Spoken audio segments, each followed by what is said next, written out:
Hello there, I'm Captain Stefan van der Hasgracht of the Amsterdam Police, and this here is Ronald, my partner, and also, I'm very happy to say, my lover.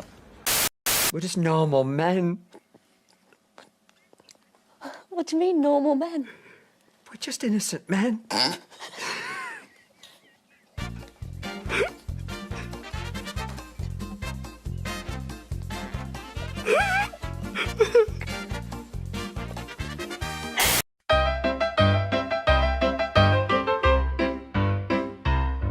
Two men, Jack and Abe, their lives are shit, their minds are brave, their brains are dead, their thoughts are saved. It's Tuesday night, come watch them misbehave. Bollocks, it's all bollocks.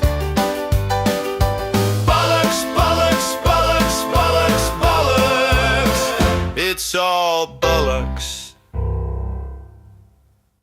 Hello, everybody, and welcome to episode 23 of the Jack and Abe Show. I am, of course, your boy, Jack Tarlad, and here with me, as always, is my co-host and friend, Abesgonnagetya. How you doing, Abe?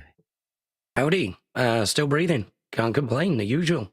How about yourself, Excellent. Jack? Yeah, I'm doing all right, you know. It's been a bit cold round these parts this evening. Nice and sunny this morning, but it's fucking freezing now.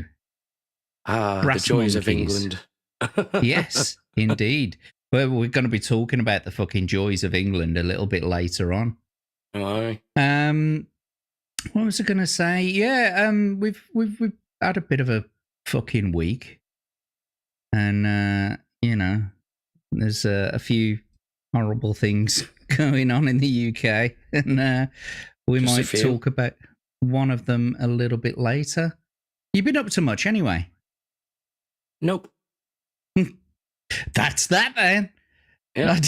I don't know why I ask. I don't know why I bother. No, just been taking it easy the past couple of days. Yeah. Yeah, you haven't even been playing Conan, have you? No. I haven't been playing anything. You haven't even been playing the Star Trek game? No. The Voyager game?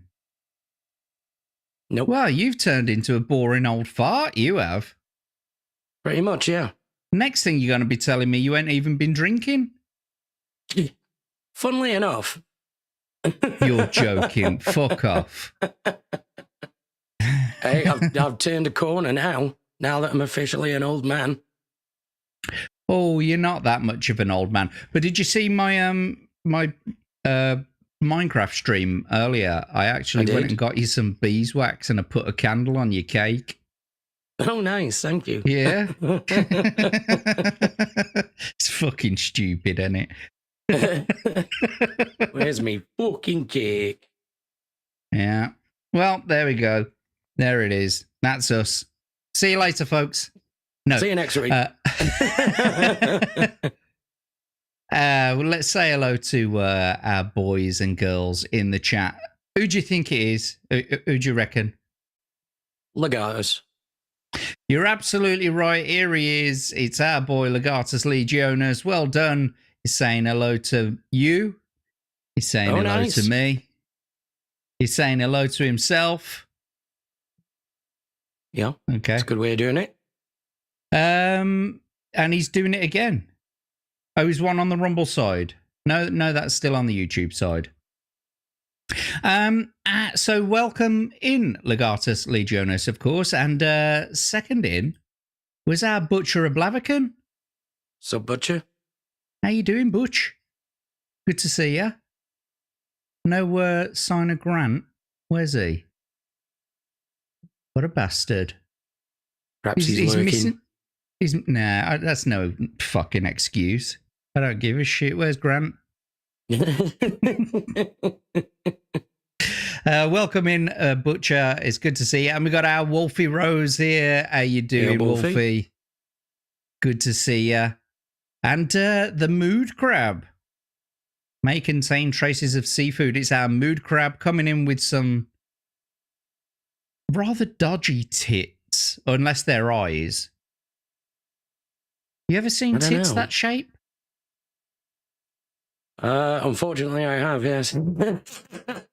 No, apart from mine. Have you ever seen anybody else with tits that shape? Oh, yeah. Wolf is saying she wishes that she could stick around to watch, but need to head to bed. Giving the stream a like before I go. Have fun, Jack and Abe. Good night, all. Well, if you watch it on the repeat, good night. See you later, Wolfie. Before we even fucking started, that was an hour ago. Yeah. God damn it. Ah, that's what it is. Davey has corrupted you. Those are some Those are some crazy areolas. Those Holy are shit. some big old nipples right there. And we've got our boy Uncle Martin, sucks at gaming, Matrix ATP over on the Rumble side there. Welcome in, my friend. And there's you. Howdy. Look, it's you. No, that's me. Smeg, has the bollock started already? I don't know. Has it? 10 minutes ago? Yeah, that's about it. Whiskey music. That's the one. Not It is. bullocks. It's not bullocks. It's bollocks. B-O-L. You got one letter wrong, and it's the U. Welcome enough. in, Rock. But welcome in, Rock. Good to see you. And we got our Crimson Shadow here. Good to see you, mate. Shadow. He's going to be guessing all the correct what's behind the whole pictures a little bit later. And I there's think our he's brother. in for a fair crack of the whip today. I think he is. He's definitely going to get one of them, at least. And we've got Rick Cleary. I'm not too sure about the last one. Maybe you won't get the last one. Or the second one. Maybe not. We'll see. Or the first one. Or the first one. Or the third one. But no, he's got to get the third one, surely. But welcome in, Rick. It's good to see you, brother Rick. If I say hello first in the chat, will you rig chat battle in my favor next time? It has to be rigged with a $100 donation, as Davey Verse suggested. And Davey Verse, of course, probably isn't going to be here today because he's on holiday in the United States of Yes, he Murderville. For Lycianaf. Is that the bird from Total Recall? With I would guess so. Les Trois Titis. Frisbee nips, exactly, Biscuit. Welcome in, Biscuit. You missed chat battle. Where were you for chat battle? You got knocked halfway down the fucking list. You missed it. Jesus Christ, Uncle Martin. Yeah. Look at that. That sure is something. I would motorboat those mommy milkers. And Vanigus. Welcome in. What you fellas gonna yap about tonight? Bit of this, bit of that. Bollocks. Mostly it's bollocks. all bollocks. Yeah, and that's pretty much it. But welcome in, Vanigus. Good to see you. And there we go. We're caught up with the chat for now. We are caught up with the chat for now. Nice. Nicer indeed. So I thought we might start it off with a nice, easy one tonight. And I wonder what you feel about this here. It doesn't matter what difficulty you play in a game as long as you're having fun. What do you reckon to that statement? I would vaguely agree with that. I mean, the whole point is to have fun, right? I guess so, but I was brought up on games that, you know, like have like one set difficulty. Yeah. And it was like 3 lives and then you restart the entire game. Yeah. No saving. No respawning where you were. None of that luxury shite. None of that. So, I guess, like, what modern games have difficulties that you can set, like, that people go on about, like, you know, like Minecraft's a fair shout, right? Because you can have fun in Minecraft without the mobs on. Yeah? Yeah. Check out my Minecraft streams on an everyday basis in the morning.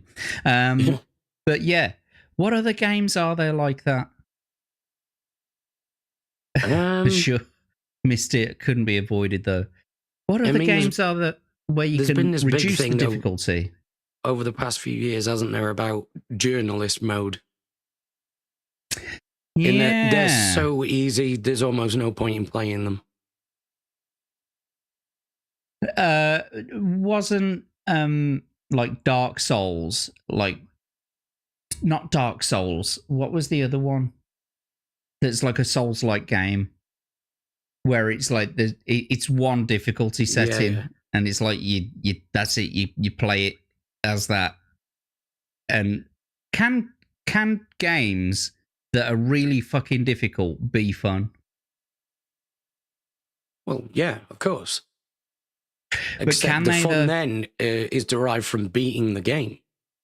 What about that old X-Men game that you couldn't fucking be beaten? Oh, is it one of the arcade ones? Maybe. Or it could have been on like the Genesis or something like that. Yeah, yeah. Yes, he is, Crimson. He is. You're absolutely right. We wasn't going to talk about that, but, you know, we can just quickly touch upon it, even though it's not the subject at hand. But yeah. I think that's Ian really Huntley, all that needs to be said about it. yeah, he's dead. Jolly good. His daughter came out and says he's not even worth a funeral. So if she says that, then I'm happy with that. Yeah, it's pretty legit. Biscuit saying the game designers put the difficulty levels in for a reason. Play how you like. You can always go back and play again on a higher setting. Yeah. Yeah. Lords of the Fallen is a good one. The only real game is the new Amelia Simulator. What's that? I've not even seen that. I think he's talking about the one where you can be Amelia and you can steal cars and drive recklessly around the streets and everything.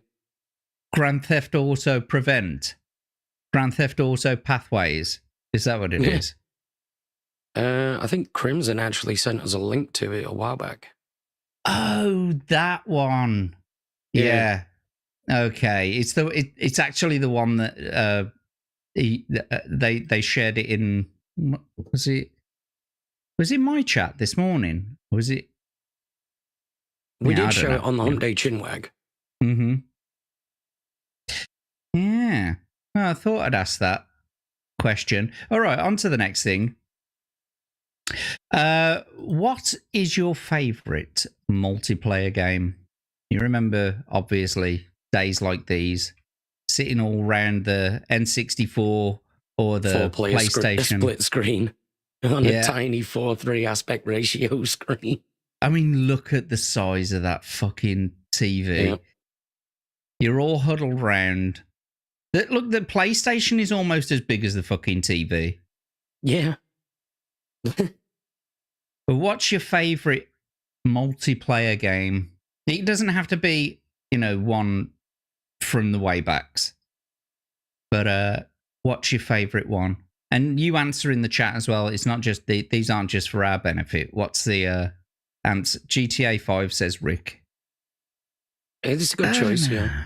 I don't know. The fact Conan, that obviously. Okay.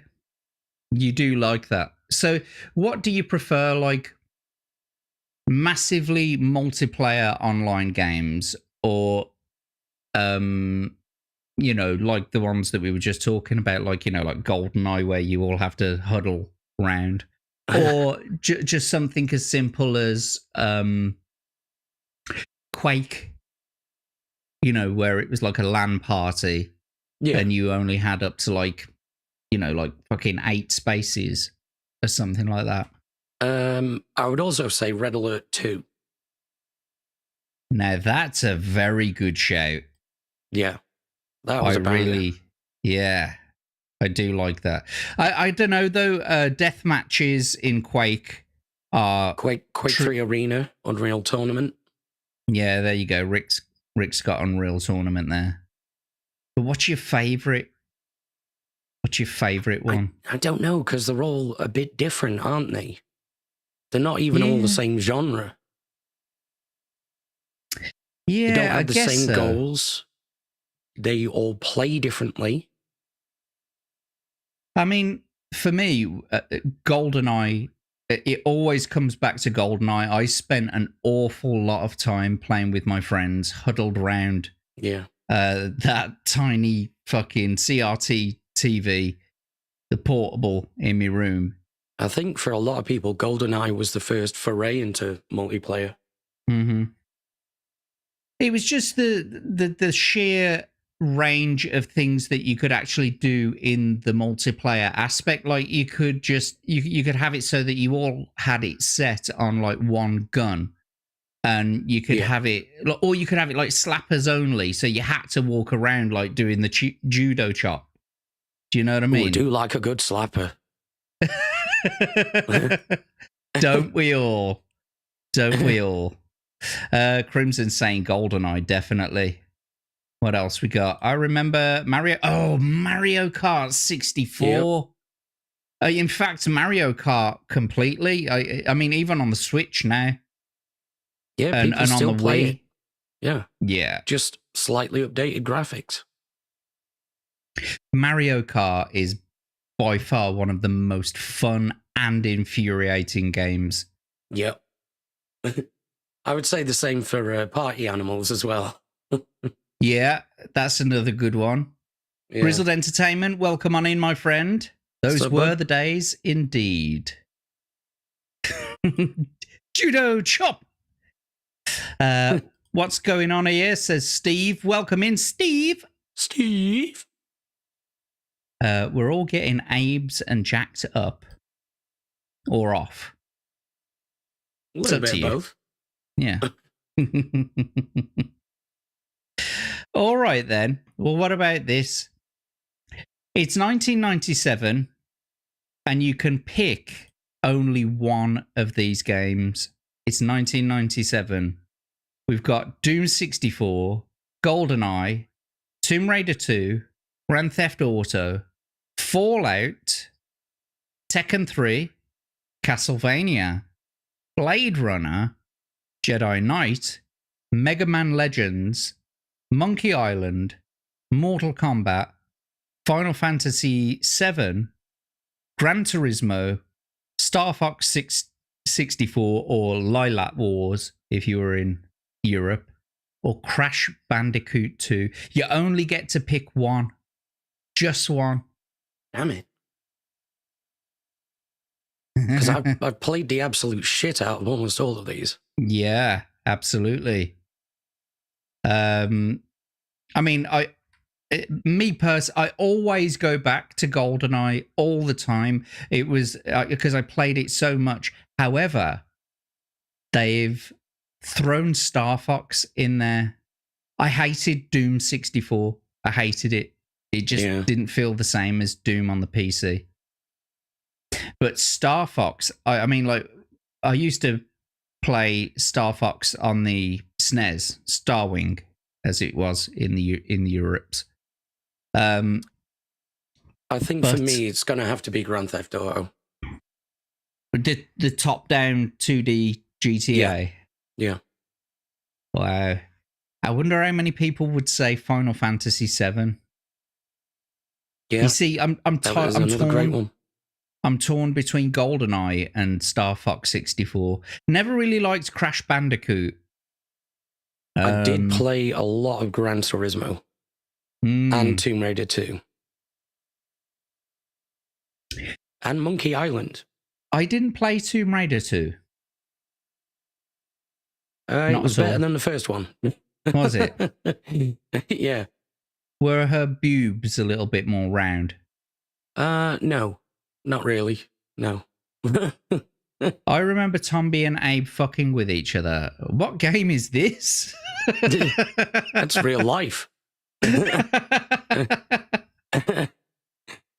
Grizzled Entertainment is saying, there you go, Final Fantasy VII. There it is. Yeah. They're all Crimson good choices. Saint. They are fantastic. That's why it's so difficult to choose. Some good games in there. Absolutely. It is a difficult choice. Steve saying GTA maybe. Doom Venture was kind of fun. No Diablo. Well, not on this picture. You know, it took me ages to sort of find these images, and unfortunately, Diablo doesn't seem to score high in any of these. Whenever we ask these questions, like at the beginning of the show, it doesn't seem to show up very often. No. Doom on the PC was awesome. Never did get the BFG. Yes. Why isn't Duke Nukem on here? Well, I think it's because it's 1997 and Duke was released. Yeah. Actually, Didn't thinking they of release that, it on the PlayStation as well, though? hang on. I've just realised something. I don't think GoldenEye was 97. It wasn't. It was 1999. Yeah. What the fuck is that? That's a bullshit meme, that is. This is Not a a meme. Swiss mulligan. So I can't even pick GoldenEye, but I can pick Star Fox because that was 1996. Yeah. Didn't they put Tomb Raider 2 on Sega Saturn? I didn't like the Sega Saturn. It really wasn't a wasn't fan. that powerful.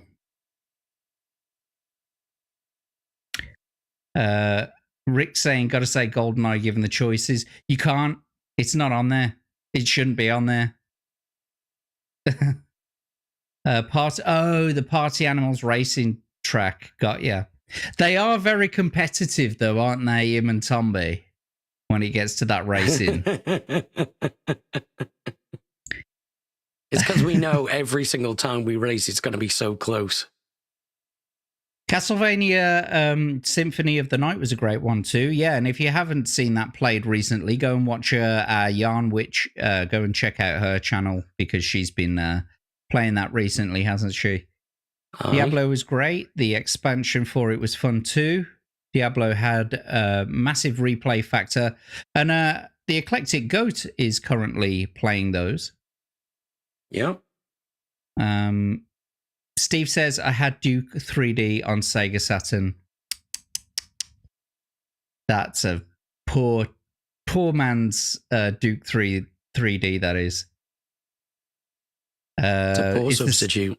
It is. I mean, even they put Duke 3D on N64 as well. And yeah, they changed it up a bit. Like because it was Nintendo.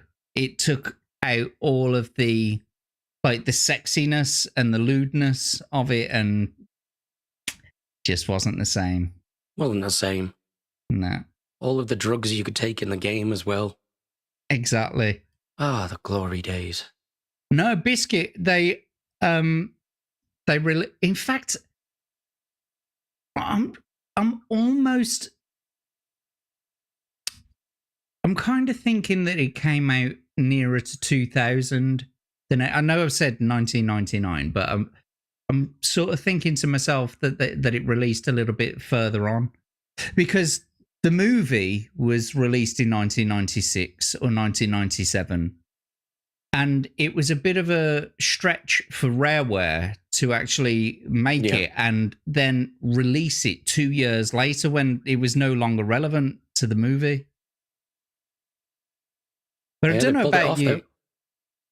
Yeah, I don't know about you though. Whenever I watch the movie, it always inspired me to play the game. Yeah. Steve didn't have a PC in those days. What was on PlayStation? And PlayStation.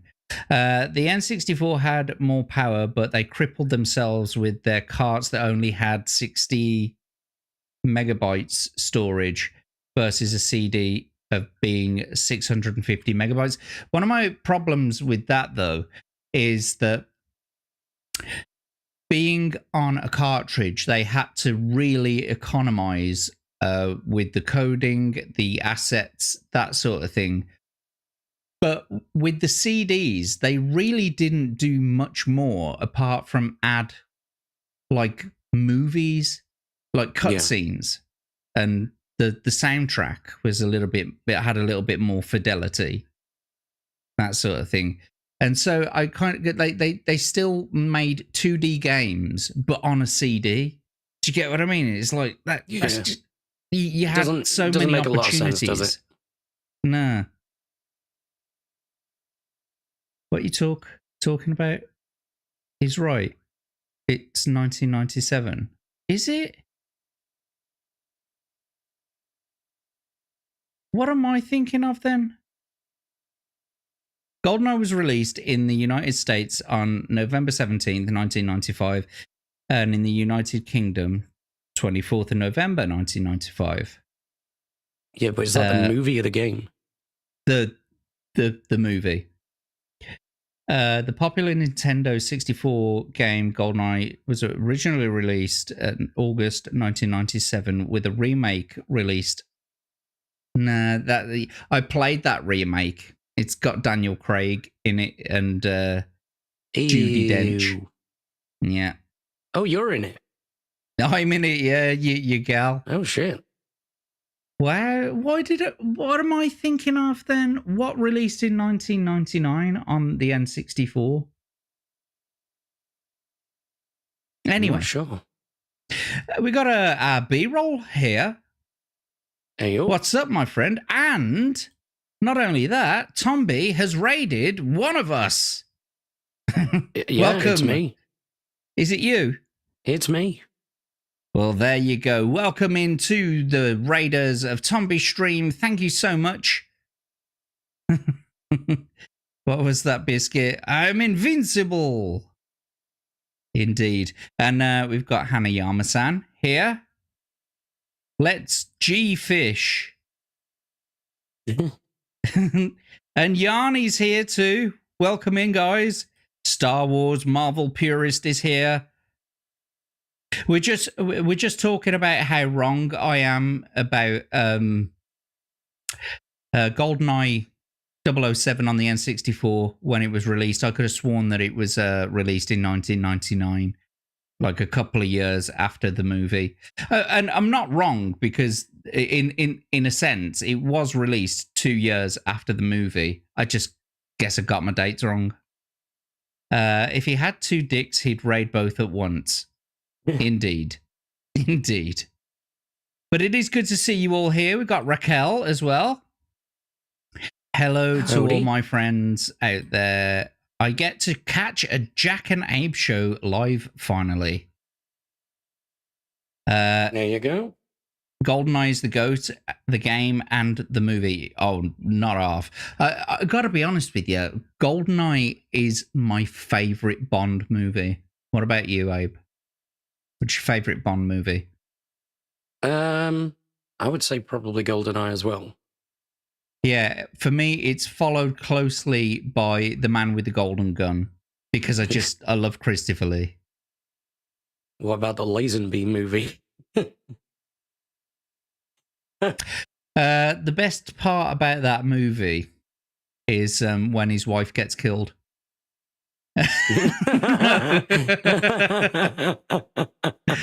That's mean. There are some who say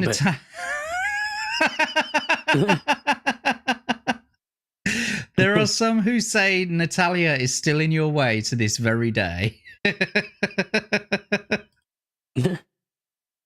It's not even spelt like that, Steve. It's spelt the same as Bean. It's Sean Bean, but spelt the Cian Bian. Yeah, Scene Bean. Scene Bean. Sean Bourne. Fucking make up your mind. Sean Bourne, Scene Bean. Which one is it? He's been Bane. seen. He's been seen, yeah. Yo, seen, fam, seen. All right, then. One more question like that, then. You've got this choice now. Take the red pill or the blue pill. On the left-hand side, on the left-hand side with the red pill, you get to choose either. You get to choose from either the red pill or the blue pill. You've got on the red side Zelda, Spyro, Super Mario, or Tomb Raider. Or on the blue side, you've got Pokemon, Crash Bandicoot, Sonic the Hedgehog, and Street Fighter. You cannot mix and match. You've got to pick red pill or blue pill. I'm going blue pill. Yeah, I said exactly the same. I showed this to my daughter a little bit earlier, and she actually went for the red pill because she prefers Super Mario and Zelda. But if I had to pick... I was more of a Sonic guy. So...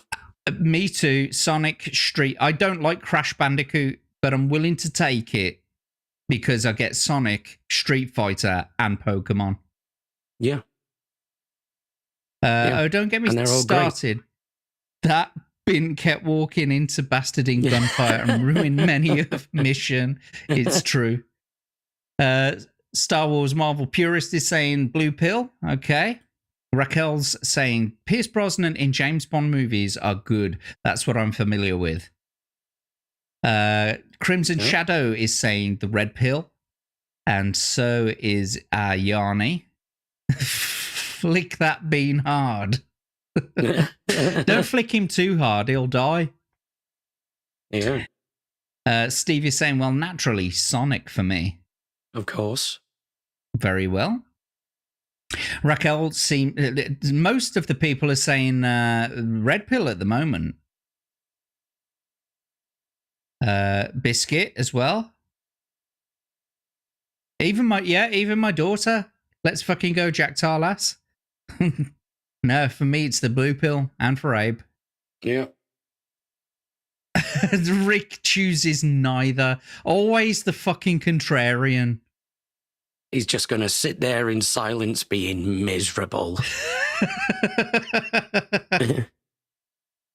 I'm going to take the yellow pill. It's got Pong and Tetris and, you know. I'm taking the purple pill. Ooh.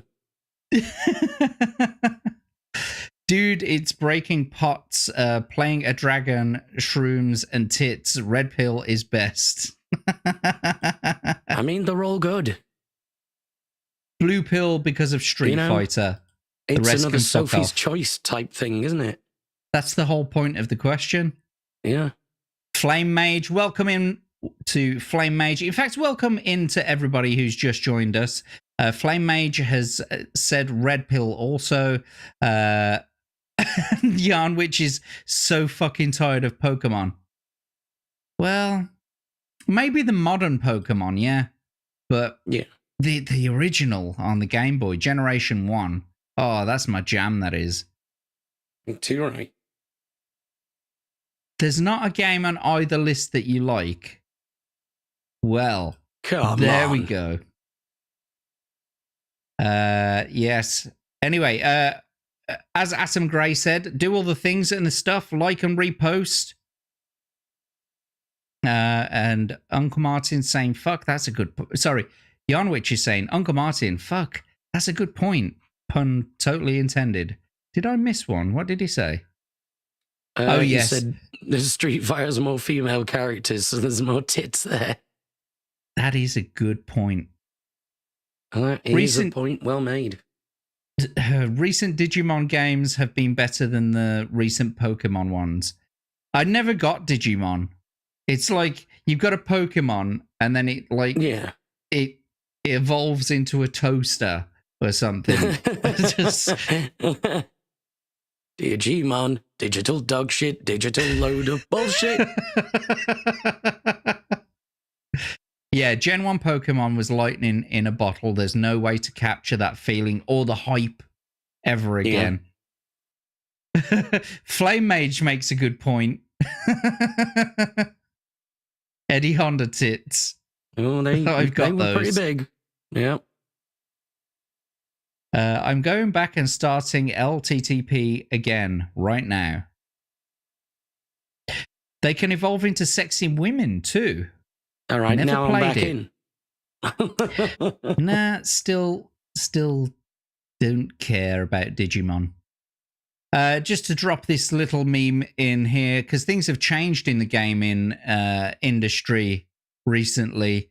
This meme here is says, congratulations, EA. You have earned 1 star. Additional stars can be bought for an additional $5.49 each. You dare use my own spells against me, Potter. There was a guy who I used to work with on a film set years ago who did him perfectly. It's like if you weren't looking at him doing the voice, you wouldn't know he wasn't the guy on set. How many of you in the chat would have fallen for Game Boy Mom? You've already been told about strangers dressing up in uniforms, but there are other traps you need to know about. Hi, I'm just playing with my daughter's video game, but the batteries seem to be dead. I have some in my car. Why don't you come over and help me put them in? There goes my hero. You've already been told about strangers dressing. Never gets old. How many of you would have fallen for Game Boy Mom? I'd run faster than that. Why don't you come over and help me put them in? Oh, I'll help you put something in, sweetie. Oh, yeah. She is a hottie. Look at her. Blonde hair, blue eyes, titties. She ain't no mom.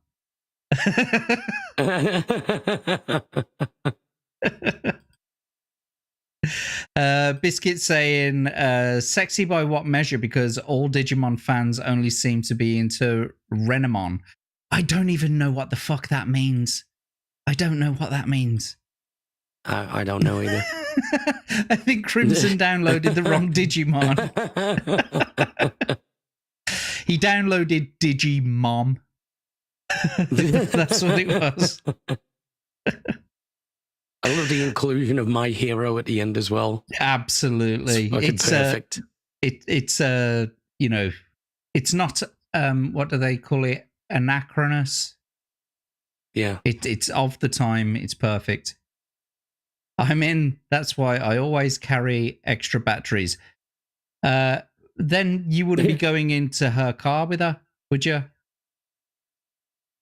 Daily Dysfunction's here. Hello, Daily. My tipples. Tipples indeed. 4 AA's coming right up. And they lasted. They boasted that it was like 8 hours gameplay. And none of the batteries that I ever bought lasted 8 hours in a Game Boy. No, did they fuck? Fuck that. Abe, you have dodgy knees. You ain't running for shit. What? She might have become one mind after the battery change visit. Oh, a mom, you mean? Definitely. Anyway, it's good to see you, Daily. Welcome on it into everybody. Me personally, I do like the blonde hair and the blue eyes, sort of, you know, it's pretty.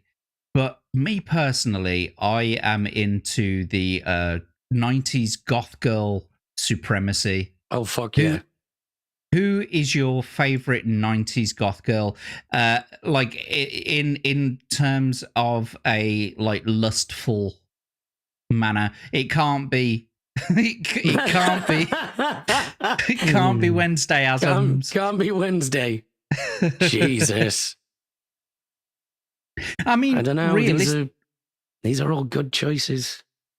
Realistically, one of the things that kicked off that 90s goth girl thing was The Craft, wasn't it? Yeah. You know what I mean? There you go. What's her name? Feruza Balk, is it? Yeah. Is that what her name is? Who else we got on here? What's her name? Because she was in a few things. Which one? This one, Bottom right. bottom right, yeah. I don't know her name. I do recognize her though. She was in The Faculty.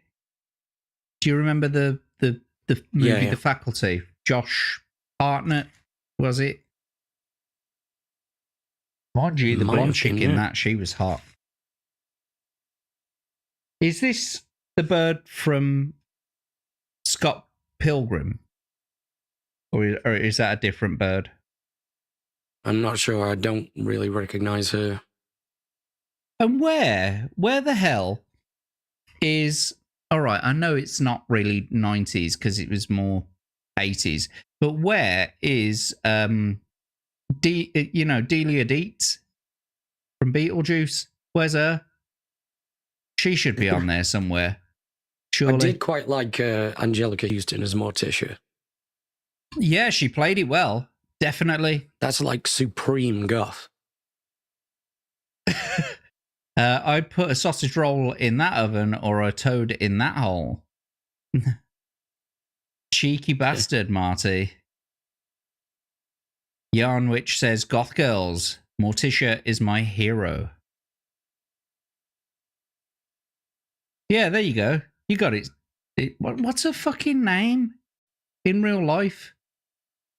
The one out of Stranger Things, and Edward Scissorhands. Oh, Winona Ryder. That's him. That's the hammer. Kleptomaniac. Winona Ryder. Yeah. I'm a millionaire, but I'm still going to steal shit because that's how I get my jollies. That's a good point there, Rick, as well. No Nev Campbell. Raquel's saying the Hex Girls are fire. Yeah. Absolutely.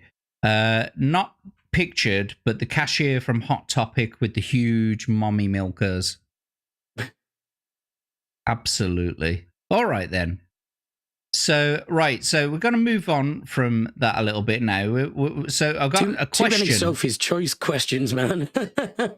Well, let's see about this one. So you've got to score a point for every single one of these that you've done. Okay. Uh-oh. Let's see your scores in the chat as well. So, Abe, have you ever used a rotary phone? Yeah. Yeah, so that's one. Me too. Ever used a floppy disk? Yeah. Absolutely. There's two. Ever used a typewriter? Yep. Yep. Taken photos with a film camera? Mm-hmm. Listen to music on a CD? Yeah, I've still got them. Yeah, and me. Cassette tape? Still got them. Vinyl? Still got them. On a Walkman? Still got one. On a boombox? I don't have a boombox anymore. But okay, yes. But you've definitely listened to one on a boombox. Yeah. Outside, though? Yeah. Okay. I grew up in a hood, son. Ever watched a video from a VHS tape? Yeah, still got them. Sent or received a fax? I'm pretty sure I have, but it would have been a fucking long time ago. Recorded music from radio to cassette? Yep. Rented a video from Blockbuster? Yep. Accessed the internet by dial-up? Yep. Used a phone book? Still got one. Sent a postcard? Yep. Used a paper map to get somewhere, like the A to Z yep. or, whatever. Owned a dictionary? Yeah. Like an actual hardback dictionary? Still got one. What about an encyclopedia? Used to have all of them. Encyclopedia Britannica. That's right. I remember us talking about that last week. And finally, have you ever paid with a paper check? Yep. Still do, actually. So I guess you and I have both scored 20 out of 20. And so has Atom Grey there. And of course, Rick Cleary has. Flame Mage also. These Crimson... are all the old gits in chat, just like us. He's showing your age. Crimson, not so much. He's missing 3. Hani Amasan is just 1 away from a perfect score. Uncle Martin, 14. Okay, so to the ones who have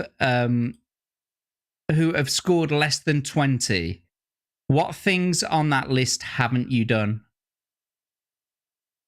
We're What so things old haven't now, you done? chat. Somehow we managed to get 25 out of 20. Yarnwich has got 9. You're missing quite a lot off there. This fucking young pup. Yeah, go on then. Tell us in the chat what's missing off here for you. Like, you know, what haven't you done? If you scored less than 20, what haven't you done? It wasn't the 1800s, Jesus. It might have been.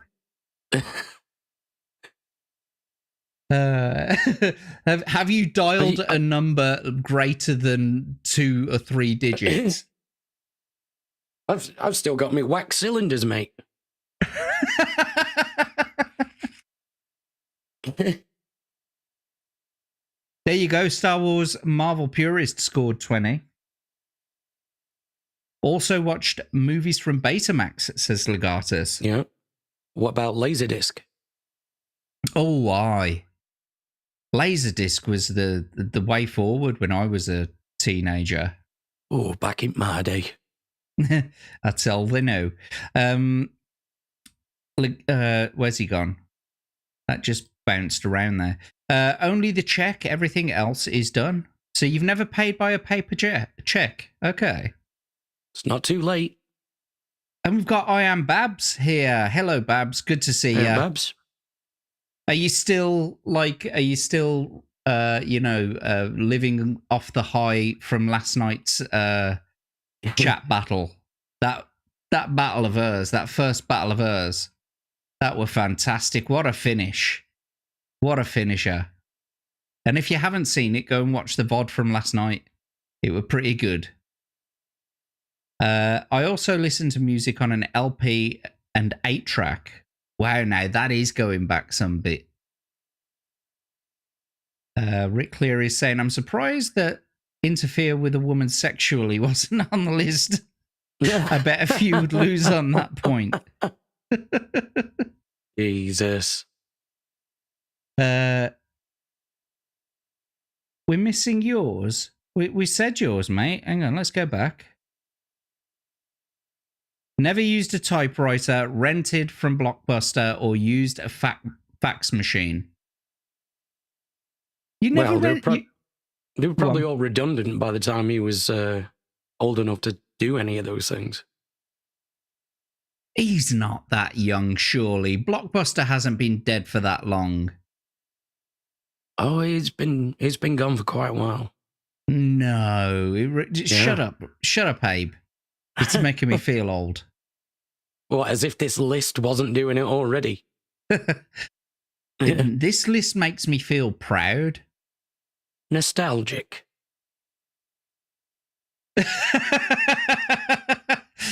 Jeez, this is some Gen Z level shit. Kind of, yeah. Ogama is saying missing paper check, paper map, fax, vinyl, had records but no working player, postcard, had a boombox but never took it outside. Reel to reel. Wow. What's Yanni saying here? Did not do rotary phone, typewriter, listen to vinyl, boombox outside, fax, recorded from radio to cassette, rented video from Blockbuster, used a phone, sent a postcard, used a paper map. You've never sent a fucking postcard from anywhere. Man, who keeps letting these kids into the chat? Come on. What? I thought that was the thing to do. You go on holiday and you send a postcard back to someone at home, even if it's yourself. Even if it's like back to yourself at home, to your home address, you always send a postcard. These kids. I know, right? Right then. Yes, Biscuit is right.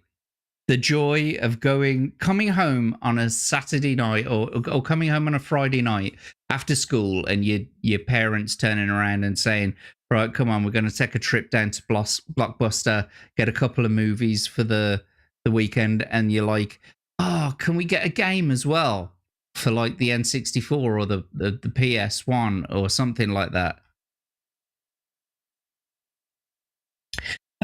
No, it was just isolated from the world for a good chunk of my life, to be fair.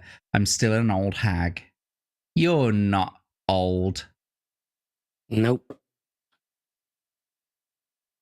Let me guess then. Jack and Abe never ordered anything from a Sears catalogue. No, because we didn't have Sears over here in the UK. I bet you've never ordered anything from an Argos catalogue. Damn kids.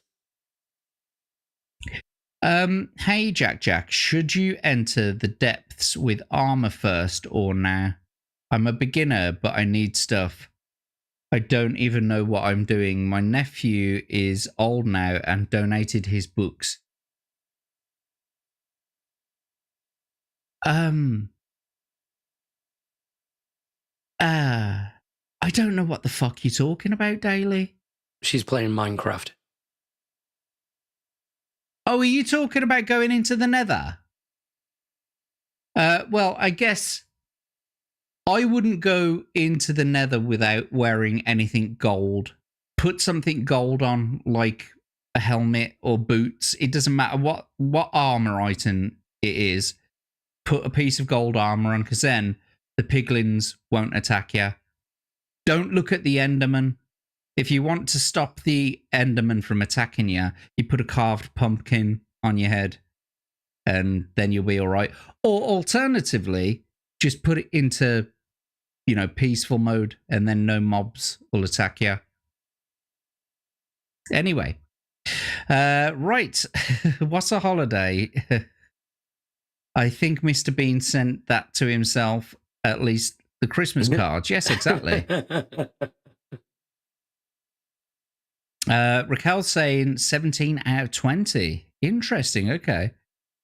Damn you, Yarnwich. Damn, you were like one of those Catholic schoolgirls. Not a good plan, parents. Exactly. Oh, getting a do not rewind fee. Christ. Yeah. Wow. Yeah. Those bastards who didn't rewind. Abe. I'm trying to scan through here because I want to move on. I'm in the deep cave. Can't enter the Nether. Oh, I see what you mean. Well, I wouldn't go battling mobs without any armor because you just die too easily unless you're on easy mode, and then you don't die as quick. But I wouldn't go without any armor. Put some armor on. Anyway, let's move on a little bit. Here's one for you, Abe. We all know what that one friend who still has one of these. Well, of course I know him. He's me. And I did used to have one. I don't know if I've still got it anymore. I actually prepared these earlier. I still have, I've got another one over there, but I wasn't gonna sit there like with all these things next to me. But yeah, look, here it is.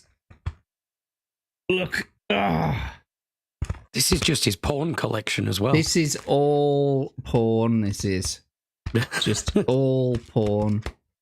This is what we used to have to do back in the day before, high speed internet. Yeah. We used to have to carry our porn around in these wallets. Yeah. Sometimes we'd carry our music around in them. Only sometimes. I have one of those too. They hold my PS1 games. Wow, you've still got a PS1 and the games. I'm very surprised by that, Yanni. Considering how sheltered you were. How old-timey of you. Yes, Atom. I bet you've got long boxes full of vinyl. Or as Abe said, his wax cylinders. I do actually still have some vinyl singles from like the 50s and 60s. Okay, Jack, now pull out some computer discs, some 3.5-inch and some older, actual proper floppy disks, the 5.25-inch. I still have some of those as well. I do not have any 5.25-inch actual floppy disks, but I may have like a hard floppy, which isn't a floppy. I have one of those. It's how I took my music CDs abroad. Yes. You probably couldn't do it now because it'd be classed as contraband. Where are we going with this? So raise your hand if you still listen to music from the 70s, 80s, and 90s here in 2026. Do you still listen to music from the 70s, 80s, and 90s? I still listen to music from the 30s, mate. So, me too. Yeah, of course. I am very fond of old music, classical music as well. Your boy, why am I blanking now? Glenn Miller. Fucking love Glenn Miller. Old school. Proper old school. Can't remember the last time I heard music after YouTube banned it and the general collapse of culture. 90s music sometimes. Okay. Lots of people putting their hands up in the chat. Raquel saying, I had a red Sony CD Walkman and a black and yellow CD case. I have the CD case, but I didn't for sure. I don't know for sure if I still have the Walkman. I actually do have a portable CD player, and I've got a mini disc player as well. Do you remember mini discs? Yeah. They were a fad. I've still got a tape-based Walkman. I've got like an Iowa multi sort of thing up there. It's only the small one, with the two speakers that go kind of either side of it. But it's got like the CD player, one cassette player, and it's a radio as well. But I only really use it for recording. Did you win that on a game show by any chance? Or? Yeah, I played Bullseye back in the 90s, but yeah, lots of people putting their hands up here. Yeah. What's your favorite type of music? Like your favorite era of music? Would you say?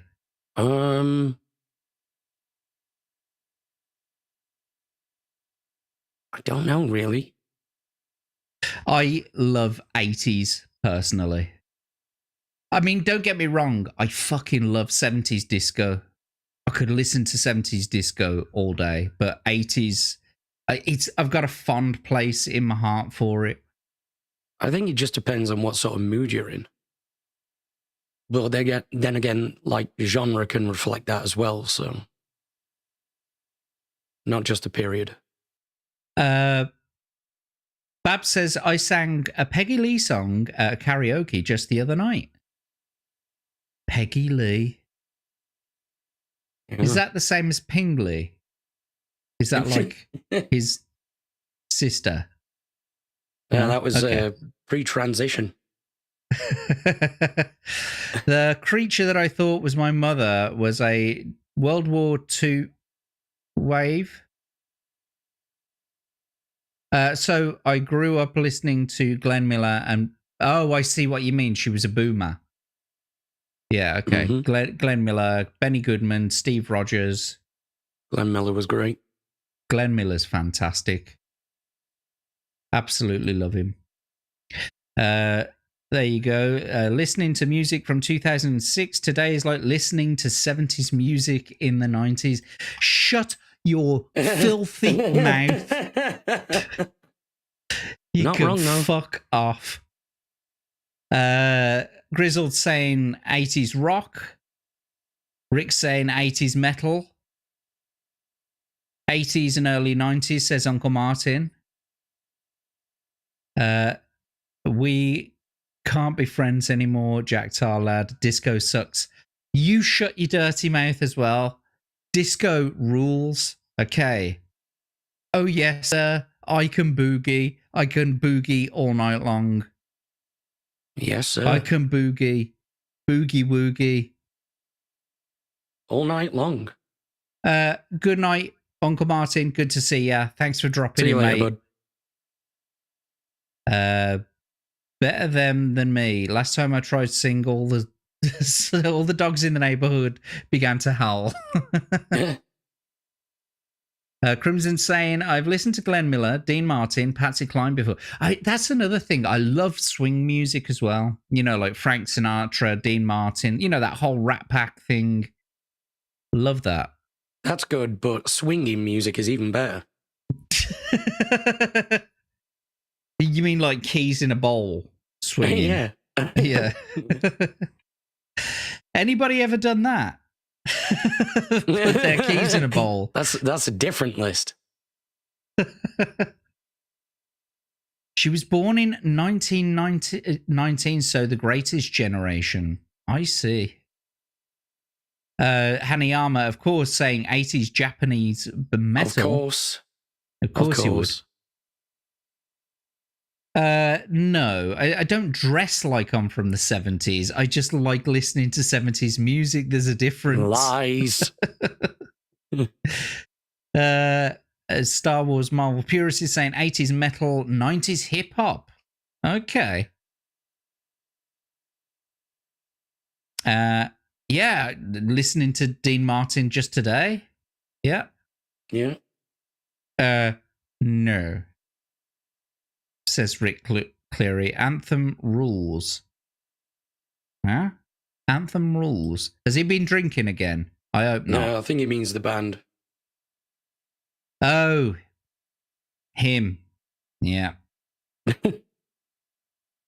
Anyway, yes, this is what we used to do, though, boys and girls. For all of you boys and girls in the chat, before music was on the cloud, we used to go out there, and this is what we would... Look, can you see there? I love... That is one of my favourite albums ever, Siamese Dream, by the Smashing Pumpkins there. Yeah. Absolutely fantastic. This looks like an amazing record shop. Mm-hmm. Look at the fucking size of that thing. You could take a holiday there, couldn't you? You'd spend all day looking through all those shelves. All day and night. Every day. But there is one thing to be said about the 70s, Rick. One thing I will agree with you about. Gary Glitter will not be tolerated. I just love that. Litter will not be tolerated, and some cunt just rise Gary G. No, we don't want to be in his band, his band, his band. Right then. So, you know, people will not understand today. Oh, the TV trolley. The euphoria that you felt in the classroom when that thing was being rolled out. Am I right? Like, yeah. As soon as as soon as that came out, you knew you were like no work. You were just going to sit there and you were going to be like listening to the TV, watching some kind of show. Yeah, something that was vaguely educational, but not really. But not really, yeah. But speaking of TV, what was your favourite sort of cartoon to watch back in your day? Back in my day, these are the things that I used to watch. So these are mainly like Cartoon Network things. Oh, these are all can classics. see here. But there's a few that aren't, obviously. Pokemon, Daria, Ren and Stimpy. I don't think that was on Cartoon Network. Don't think that was on there, no. Was Doug? Where's Doug? I didn't even notice him. Oh, there he is, yeah. Yeah. Wow. Rugrats. Rocco's I don't think Modern Rocco's Life. Modern Life was either. Are you sure about that? Because I used to watch... Or was that Nickelodeon? I think that was Nickelodeon, yeah. Yeah, the same as Rugrats as well, isn't it? Yeah. Cow and Chicken at the bottom there. Are Real Monsters. That was Nickelodeon for definite. I remember that being on Nickelodeon. Pinky and the Brain. Where are they? Right at the bottom. Oh, yeah. Tucked away all the way down there. Daria. Yeah, that was MTV as well. It wasn't Ren and Stimpy on MTV. I think so, yeah. It was just a bit too risque for the other networks. And Pokemon, that for me, that was on Sky One. What about Powerpuff Girls? That was Cartoon Network. Definitely. Oh, Jojo. Mojo Jojo. Yeah, Atom saying, the smell of a record store. Just smelled like amyl nitrate and sweat. Yep. Invader Zim up in the corner. Vader Zim, yeah. Rick's saying, we also don't tolerate Jimmy Savile. Sorry, I'm behind with some of these messages. It meant we had time to sleep in class, talking about the TV. Yes, the AV car has entered the chat. That and a substitute. Yeah, if you had a substitute, you knew that you were... What's that? Spoilers, you're watching Threads. I don't know what Threads is. Oh, that might be a reference to the nuclear apocalypse film that I think it was the BBC produced. Oh, okay. Yeah, it's pretty fucking dark and quite realistic. I remember... was it When the Wind Blows or something like that, and it was like a cartoon about this old couple having to survive in a nuclear fallout. It wasn't a cartoon, no, it was live action. Are you sure about that? Yeah.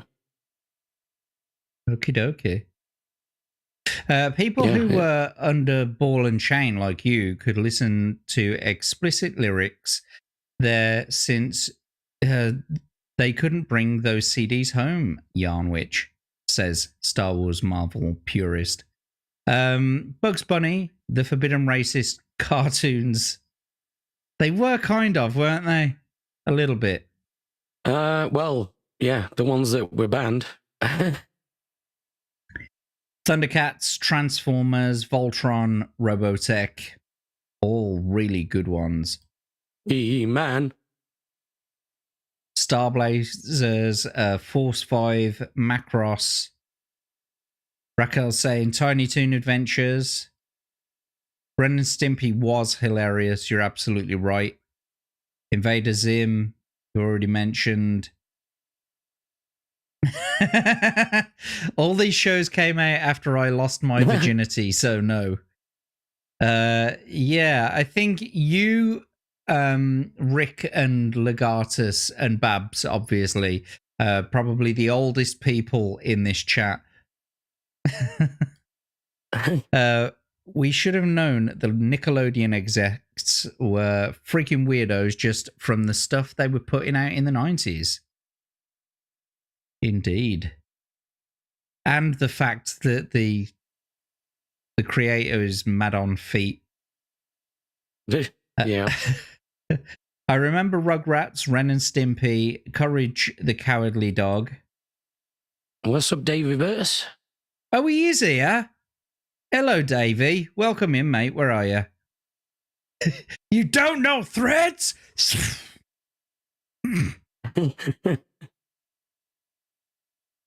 Teachers liked me, even subs, so I could get them talking about anything. Time went by and nothing was accomplished. Star Wars Marvel purist saying, my younger sisters watched all these. Am I one of your younger sisters? Maybe. Maybe. He's there with Adam Gray. Dan Scheider has entered the chat. And Davey Verse apparently is not here. Well, when you get here, say hello. Anyway, damn it, Davey.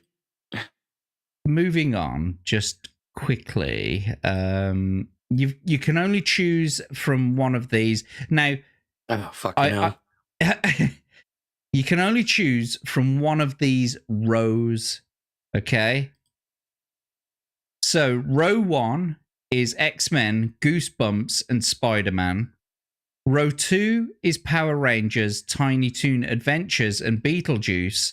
And row 3 is Batman the Animated Series, Ninja Turtles, and Animaniacs. Which one are you choosing? Which row? The top, middle, or bottom? This is a fucking nightmare one. I haven't even said hello to Bane of the Shills yet. Hello, Bane of the Shills. Howdy. Welcome in.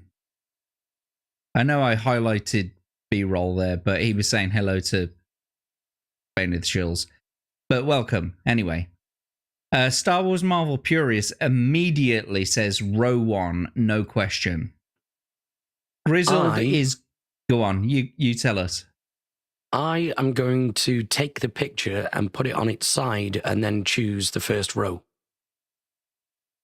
You are a sneaky bastard, but that would be the best row, wouldn't it? Yeah.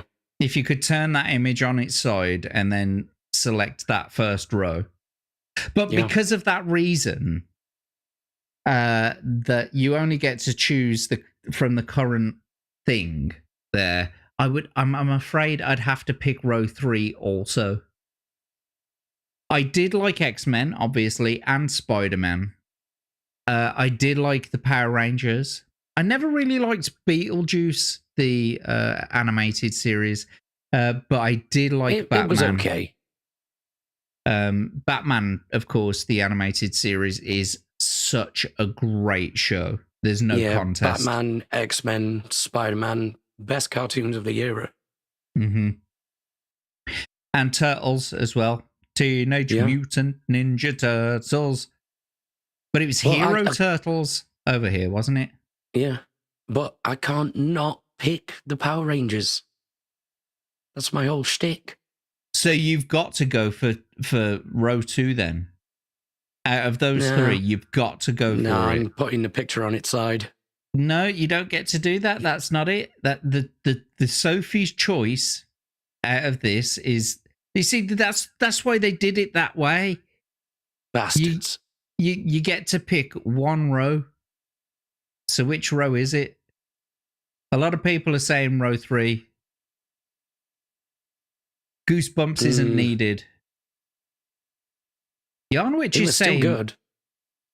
Yarnwich is saying row 1. Super easy. X-Men, Goosebumps, and Spider-Man.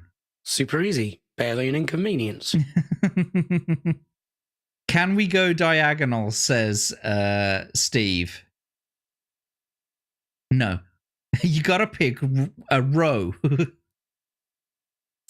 Rick's saying row 1. I mean, I got to agree with you, Crimson. I agree with Abe too. If I could choose to turn it on its side and pick that first row, then that would be the best row. But yeah, that's not how we're playing this game. I think I'm tempted to go for row 3 as well. Even if it means foregoing the Mighty Morphin Power Rangers. It's Sophie's choice. It is. Yeah, I'm going to have to. Yeah. Bastards. Yep. Okay, so Daily Dysfunction. Over in the UK, the TV sort of moderators decided that the word ninja was too violent for children. Yeah. So we had Hero Turtles. And not only that, they made, you know, the title card. They redid that with the word hero in it. And they actually re-recorded the song to sing Hero Turtles. It wasn't Ninja Turtles. We never knew Teenage Mutant Ninja Turtles until we were older. Rick's saying row 1 and ignore Goosebumps. I'll take Sideways row 1. There you go. Davey Verse is saying it's going to be 3. But Abe's right. Absolutely. Samuel's here. Welcome, Samuel. Power Rangers is right out. That bitch of a Green Ranger couldn't even stay a villain. Dude flipped the second he got a chance. Listen, he was under a spell, all right? It's not like he had a big choice. I am vengeance. I am the night. I am Batmanuel. My ninja.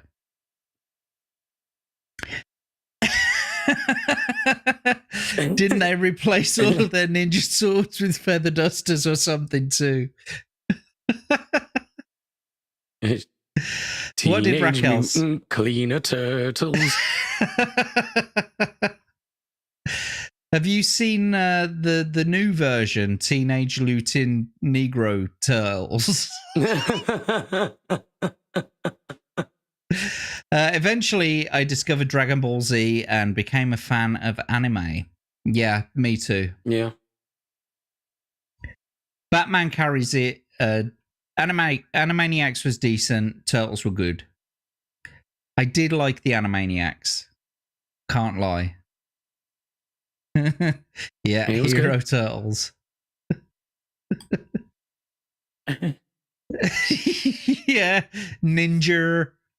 He was a ninja. My ninjas. I know that I've missed over a few of the chats. There are so many of you in the chat at the moment. I couldn't quite possibly highlight everyone or read them all out because we need to move on.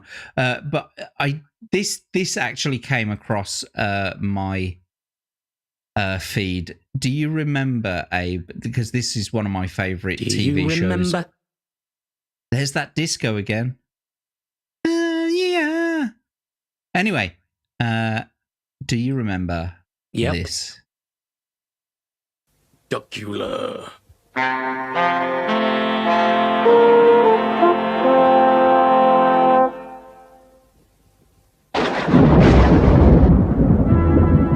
Castle Dracula, home for many centuries to a dreadful dynasty of vicious vampire ducks, the Counts of Dracula.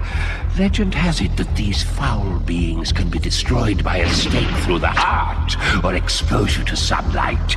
This does not suffice, however, for they may be brought back to life by means of a secret rite that can be performed once a century when the moon is in the 8th house of Aquarius. Blood. I'll get it! The latest reincarnation did not run according to plan. In the heart of Transylvania, in the Vampire Hall of Fame, yeah, there's not a vampire any other. He won't bite, beast the man, cause he's a vegetarian, and things never break blindfold. If you're looking for some fun, you can always count upon the wild black one they call Count Duckula. There it is, Count Duckula. Who in the like some of you Americans won't remember that most likely, but that was David Jason. That was doing the voice of Count Duckula, doing himself, doing his best American voice, his best American accent. He actually did quite a lot of cartoon voiceovers. He was the voice of Danger Mouse, as well. Good few Darkwing Duck. No, that's a different thing. Rick's saying what? No, no, I'm afraid not. I think I even had a school bag with it on. Yeah, and Abe's dabbing in the chat. It's a fucking banger. That's why. What in fresh hell is this, and why didn't I have this when I was a kid? Count Duckula is one of my favorite TV kids shows ever. Like sitting down in the morning, like, you know, Saturday morning, like you got your breakfast there, you're ready to eat your breakfast, and Count Duckula, or what was some other ones? We've already mentioned Danger Mouse. Did you ever watch Super Ted or Banana Man? Yeah, Super Ted and Banana Man. They were cracking. Yeah. Absolutely. Super Ted was originally a Welsh language production, you know. Is that right? Yeah. I don't remember. No, they for some redubbed it reason, for England. Never. Yeah. Well, fuck me. Every day's a school day. Somebody wheel out the TV. Let's watch a few. I learned that Rob Paulson, who voiced Yakko in Animaniacs, managed to sing the Nations of the World skit in his first try. Wow, that's a feat, because that's actually quite impressive. A complicated song. Yeah. I like Count Dankula's one. Have you seen that one? Yeah. He'll take any opportunity to shit on the English. We got Darkwing Duck instead. Darkwing Duck. That was like Batman, though, wasn't it? It was Daffy Duck, but it was Batman, wasn't it? So Duckula was in, what was it, late 70s, early 80s? Darkwing Duck was in the 90s. Yeah. Yeah. Gargoyles was an incredible show, and it had such a cast. An eclectic cast, like names that you know today. It had like half of Star Trek The Next Generation in it. It did. Love Gargoyles. Didn't get to really watch it until I was an adult, though. Still good. Explains why Super Ted liked sheep.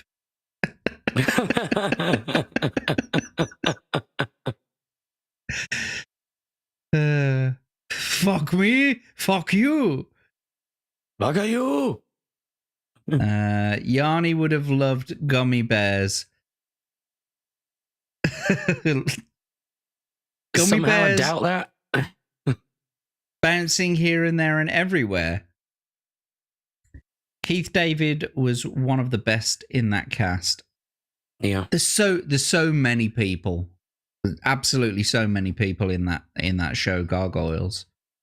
But talking about cereal, did you ever eat any of these in the chat? Or Abe, did you ever eat any of these? So let's have a look. We got like the Cabbage Patch Kids, Dunkin' Donuts cereal, Ghostbusters cereal, Urkelos, what the fuck? Okay, no. Did I do that? Kellogg's C3POs, Smurfberry Crunch, Nintendo cereal system, Mr. T cereal, Crispy Critters, Batman, Dino Pebbles, Adam's Family cereal. Well, Nerds. we talked about the Batman one. Was it last week or the week before? It was a couple of weeks ago. We did take a look at the Batman one. Nerds, though, as a cereal. E.T. the cereal, if you can believe that. One of the most normal ones on here is Nut Honey Crunch. I think I've had that. Crunchy Stars. Donkey Kong cereal. Like Barbie. Banana Frosted Flakes. Now, I never had those, but they would... Oh, I like the sound of that. Fruity Yummy Mummy. Fucking I'd eat Gremlins that as now. well. What's that? Yeah. Gremlins there. Yeah. Double checks. Ice cream cones. Homer's Cinnamon Donut. Batman Returns had a cereal. Okay. Bill and Ted's Bill and Ted's Excellent Adventures. Turtles, Pac-Man, Spider-Man, and OJ's. OJ's? I don't think it's what you think it is. No, not really. Maybe the Honey Nut Crunch one. Never had any of the rest. I guess you were very much like me then, and you ended up having something like just regular This Kellogg's. is more like it, yeah. Yeah, just like this. I think a lot of those packages were American exclusives as well. You reckon? Oh, yeah, I guess so. Like... Yeah, Mr. T cereal, Cabbage Patch Kids, Dunkin' Donuts, definitely. Urkelos, definitely. What else is on there? Crunchy Stars, do you reckon? Chex? Yeah. I don't... We didn't get Chex. We probably have analogs of these things. Yeah. But they're not the same. I would definitely eat some of those banana frosted flakes, though. I mean, I'm curious about all of them. Yeah, let's see if we can get some on eBay. An unopened packet, and we'll do a taste test. Would you like this 30-year-old packet of cereal? It's only going to cost you 50 quid. So, my uncle was doing some soft stripping on a He was shop. a stripper? No, he's a demolitionist. Well, he was, refurbisher. And so he was doing some soft stripping on one of these shops. And in the storeroom, they had a pack of those old Batman the movie cards with the pack. Yeah. And inside was a stick of gum. He found a whole pack of those. And I had to start opening them up and, checking the cards out, that sort of thing. The gum inside obviously had been there since fucking 1989. I tried it. Jesus. What, did you just lick it, or you just went, nah, just chuck the whole thing in? It was concrete. It was literally it was brittle concrete. That's what it was. Gross. It was. Did you ever eat any of these for breakfast? Pop-Tarts? Oh, aye. For breakfast, not so much. Right. I've had some of them. This is the kind of thing, though, where I think, like, if this is your breakfast, something might have gone wrong in your life. Chance to win a white Brono in, I think that was supposed to say Bronco, in every box of OJ's. Yeah. Crimson saying it was Frosties for him. I don't know. Anybody ever eat these for breakfast? I mean, genuinely, I've eaten them as not breakfast, And I sometimes can't even be bothered to toast the fucking things. Yeah, sometimes whenever I've had them, I'll just eat them as they are. Yeah. Do you remember there was that whole thing years ago where people were burning their mouths on them? And then Pop-Tarts ended up settling a lawsuit or something? I don't remember that, actually. Yeah. Mr. T cereal, eat it or he'll smash your face and call you a fool. I pity the fool. What else we got? Ancient cereal is basically styrofoam. Yeah. Yeah, you could use it as packing peanuts. You probably could now. Oh, come on, though. So there's got to be some packets out there that are still fresh, surely. Like, if they're in that plastic bag, and don't they pack them with nitrogen as well instead of air? I don't know. What's this? We have checks right now still. Banana caramel Cheerios are not bad. Oh, that sounds lovely. I love banana and toffee. Banoffee is one of my favourite flavours. I wouldn't have any of that as cereal for breakfast, though. That'd be like a dessert. What do you prefer to have for breakfast then? Savoury stuff and not sweet? A glass of water. Pop-Tarts on the road to work until I started getting bacon, egg and cheese on bagels. Nice. Already. Finally got Zelda to the Sanctuary. I was trying to do a no lantern run. Did you know that if you don't grab the lantern from your house, it keeps popping up in chests in the castle until you get it? Ah. Okay. Mostly had Cheerios and Kicks. Silly wabbit. Kicks are for chicks. They didn't use nitrogen until the 2000s. Okay.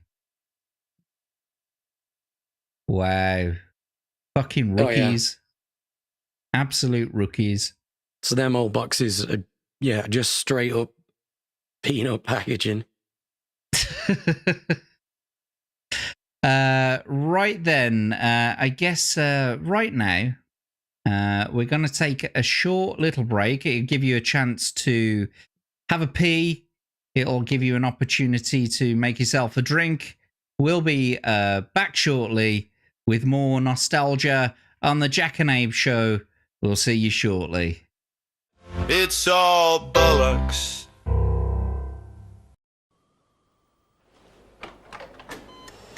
Excuse me, is now a good time to talk, Professor? So it's you who want to know about those people who came here. They were very interested in neurosurgery. Didn't that seem strange at the time? No, it didn't. This is a teaching hospital, and they only wanted to understand why I use lasers. And why do you use lasers?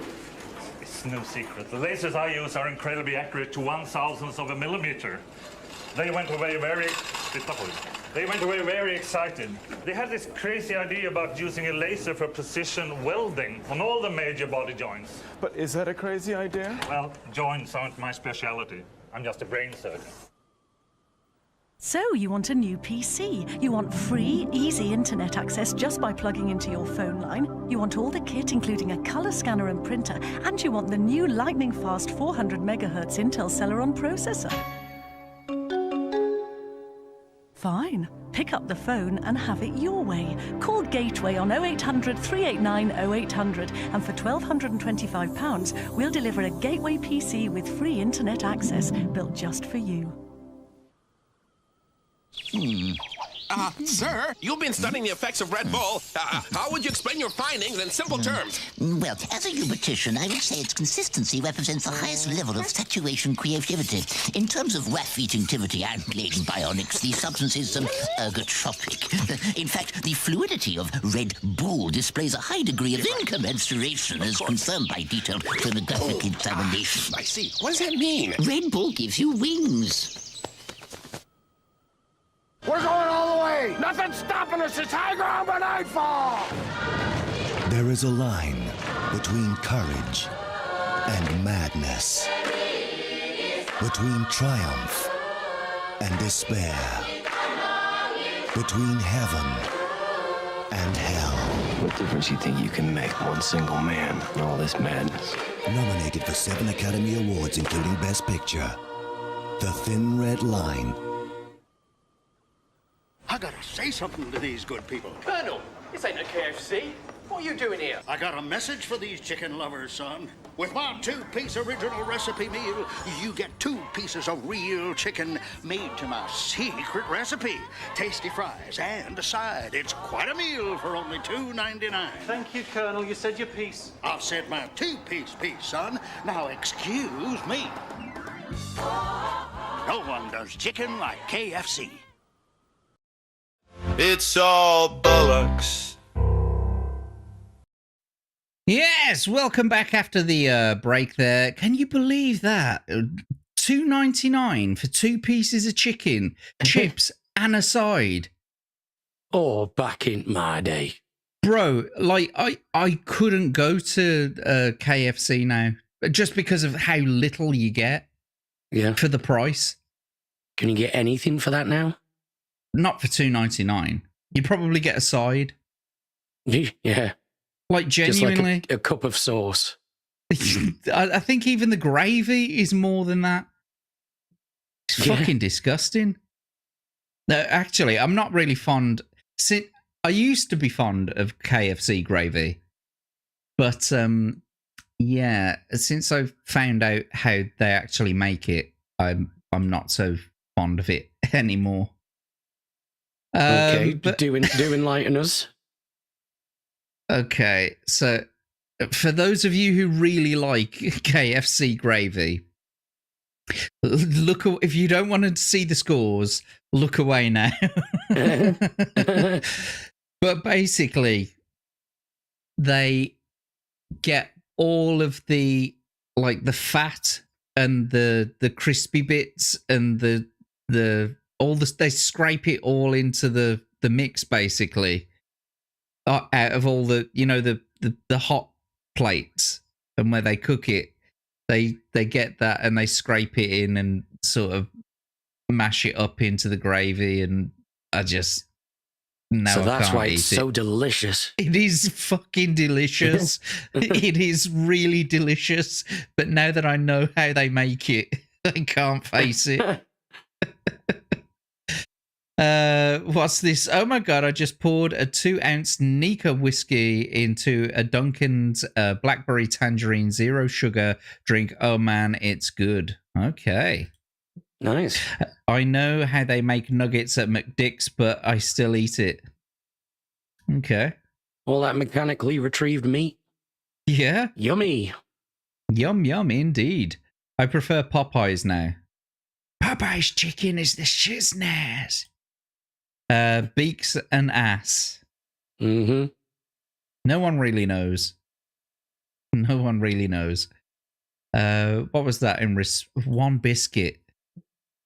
One biscuit. Just you can one cornetto. You mean you could get one biscuit for $2.99? Jesus. This is weird. This is so like a commercial break decades ago. Yeah. That was actually from 1999. Those adverts were.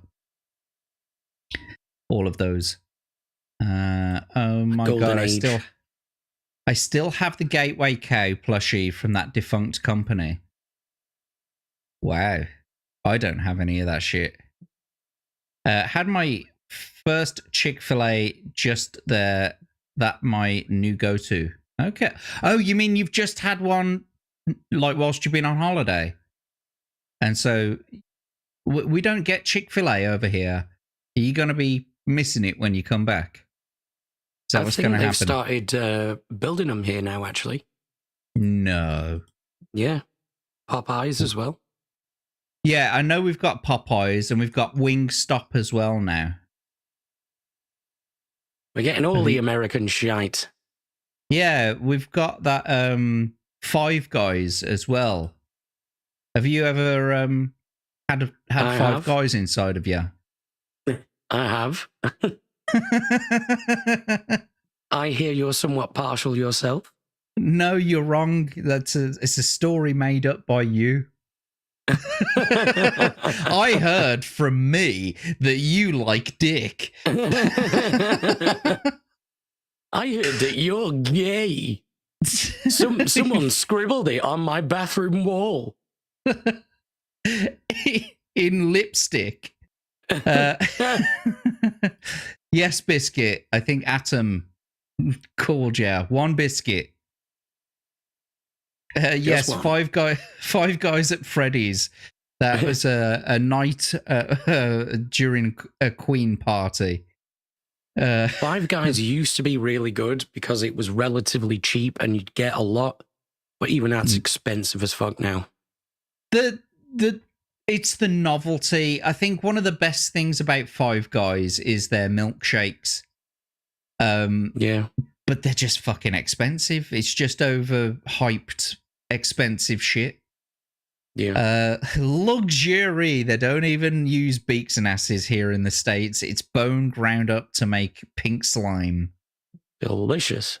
Can't wait to get more of that mechanically reclaimed meat inside of me. Yeah. Oh, Get it down, you. I know, right? No Chick-fil-A. Have you ever filleted a chicken?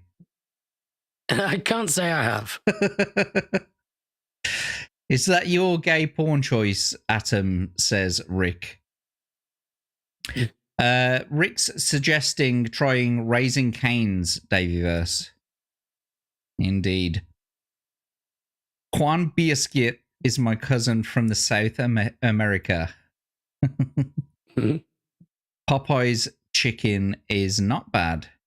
Just let the meat slide down your throat hole.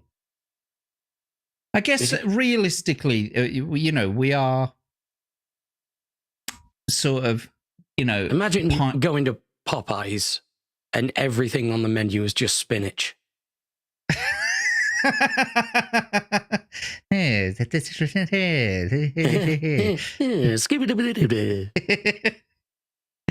We're pining for an age when we were younger. It's like little Tommy Pickles says here, I don't want any responsibilities anymore. I want to go back to a time like this. Do you remember when we used to have transparent technology? I remember those days. Did you ever have any of this transparent technology? Did you ever have any of the transparent PlayStation cards? No. Did you ever have a transparent N64? Or I don't Xbox? think I had any of this. I just remember people having it. Look at the Nokia. I bet you if that particular Nokia still works to this day. I think the only transparent things I had would have been CD cases. Right, okay. They're purposefully transparent, though. No, like different coloured ones. They're like CDRs. I see what you mean. But it wasn't all just transparent tech, was it? It was also the age of silver tech. Still kind of is, really. You reckon? Yeah, silver and black. I don't know. I haven't seen much of it about nowadays. Everything used to be in silver back in the day. I don't know why someone's put a fucking bottle of Evian on there. Because like, that doesn't even make sense. It's a clear bottle. Maybe that was a special edition. And Coke cans have always been, the diet ones have always been silver. Exactly. That's a bit of bullshit. Here we go. What about this? Who remembers all these things? Here's some more nostalgia for you. So MSN. Yeah. High Five. I used to love MSN. Oh, does this get you wet? Where is it? What about this? Does this get you wet? Oh, look at Classic. The amount of women I wooed over MSN Messenger. Oh yeah. That's what it was for. That's precisely what it was for. Wooing the wenches. But yeah, let's go back to this quickly, because we've already touched upon a few things. The CD cases, portable CD players. Do you remember fucking these blow up sofas? Yeah. And they did nothing but creak. They were shit. Yeah. They were just absolutely shit. Pure novelty. What else? You mentioned Napster. Where was it? LimeWire. MySpace. Fucking hell. AOL Instant Messenger. Wooed a few women over that as well. Oh, aye. How old are you? I don't like this, right? Because it says, how old are you? And then it goes, me, Spider Solitaire, Purple Place, Solitaire. And then it's going on about these games. But then it's got the default wallpaper there. That is not the default wallpaper for XP. That's more like Windows 7 or Vista. That was Windows 7, I think. Yeah. So what the fuck are they even going on about? Like the speakers and is that WinRAR? Yeah. I still use that. Yeah, I still use that now. Switching the computer on with your toe. I still do that. I'm not bending all the way down there to switch my fucking PC on. You can fuck off. Yep. I used to like Dave's Nashville hot chicken, but they'd sold the company. The quality went down and the price went up. I think that's pretty much the same for everything. Raquel says, no, I haven't filleted a chicken before. Yeah, you'd have to. It's a bit difficult to get your lips around the cloaca. Yeah, a little bit, yeah. Flame Mage is a big fan of transparent tech. Transparent tech, such as TVs, consoles, were created for use in jails. That makes sense. Was it created specifically for the use in jails, though? Yeah, because wasn't it Apple who started the trend? Well, with their yeah, G1 Max. Yeah. But like, I don't know whether it was specifically for use in jails. It was just the fact that it could invented. Be used in jail. Yeah, and so it could be used in jail because you could see through the fucking thing. I had a transparent N64 controller. That thing was a piece of shit. Yeah. The Game Boy Advance didn't get the transparent N64 and the memory card until I was 20. Okay. Still by Silvertech. Dude, the robot dogs. I know, right? Yeah. Do you know what? I think I've got a silver Nintendo DS somewhere. I'm just looking up on my shelf now. I think I've got it. It's around somewhere. The original Nintendo DS before it turned into shelf of memories. It literally is a shelf of memories. I'm not turning my camera around so that you can see it. It's got personal stuff on there. Like my dildo collection and stuff like that. Yeah. All your bad dragons. Yes, LimeWire and what was it? What was the one you mentioned? Kazaa, yeah. LimeWire and Kazaa though were fucking dodgy as shit to use. Of course they were. Because you could easily get a virus off practically anything. Or you would end up downloading some fucking dodgy porn. Yeah, that was totally accidental. Accidental. Yeah. I had an atomic purple transparent Game Boy Color handheld. I didn't realize they didn't make handheld Game Boys. The MSN Messenger that had the choke worm virus. I don't remember that. I don't remember that virus. I don't say I do either. I'm a little bit behind in the chat here. We would be a lot better off today if GeoCities was still a thing.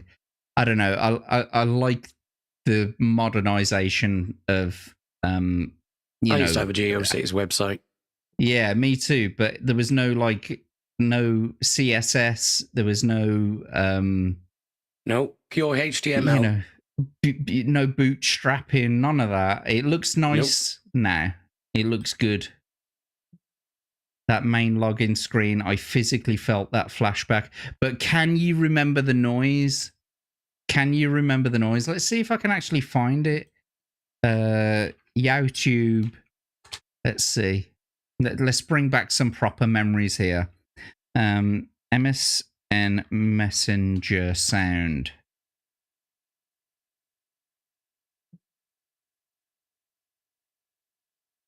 Oh, here we go. Fucking hell. Yeah, that's taking me back. I'll share this tab instead. Here we go. You ready for it? Let's go.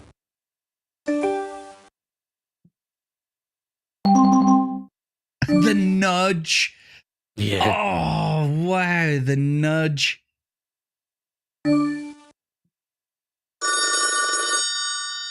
That haunts me, that phone ring.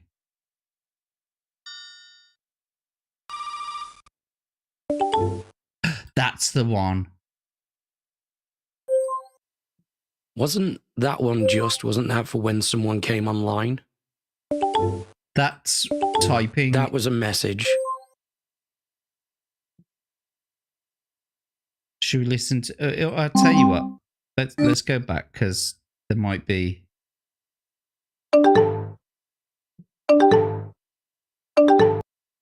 Jesus Christ. What a blast from the past. Yeah, and he says, I'm taking damage from the flashback.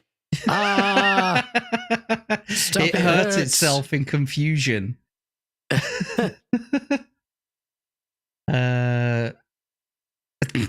Steve. But he got a silver dildo too that looks like a T-1000 finger. Yeah, and it wiggles around as well. like he does at the end of the film. Like the old look he gives. My little bro still has his transparent Game Boy. LimeWire and Kazaa were just virus and tapeworm delivery system. I don't. You're not supposed to fuck them, or eat them for that matter. Yeah, I think that's where he might have been going wrong. Go on. What was you saying then? I think that's where he was going wrong. Crystal Pepsi. I remember the angry video game nerd talking about that on his Pepsi Man review. Never saw that. Yeah.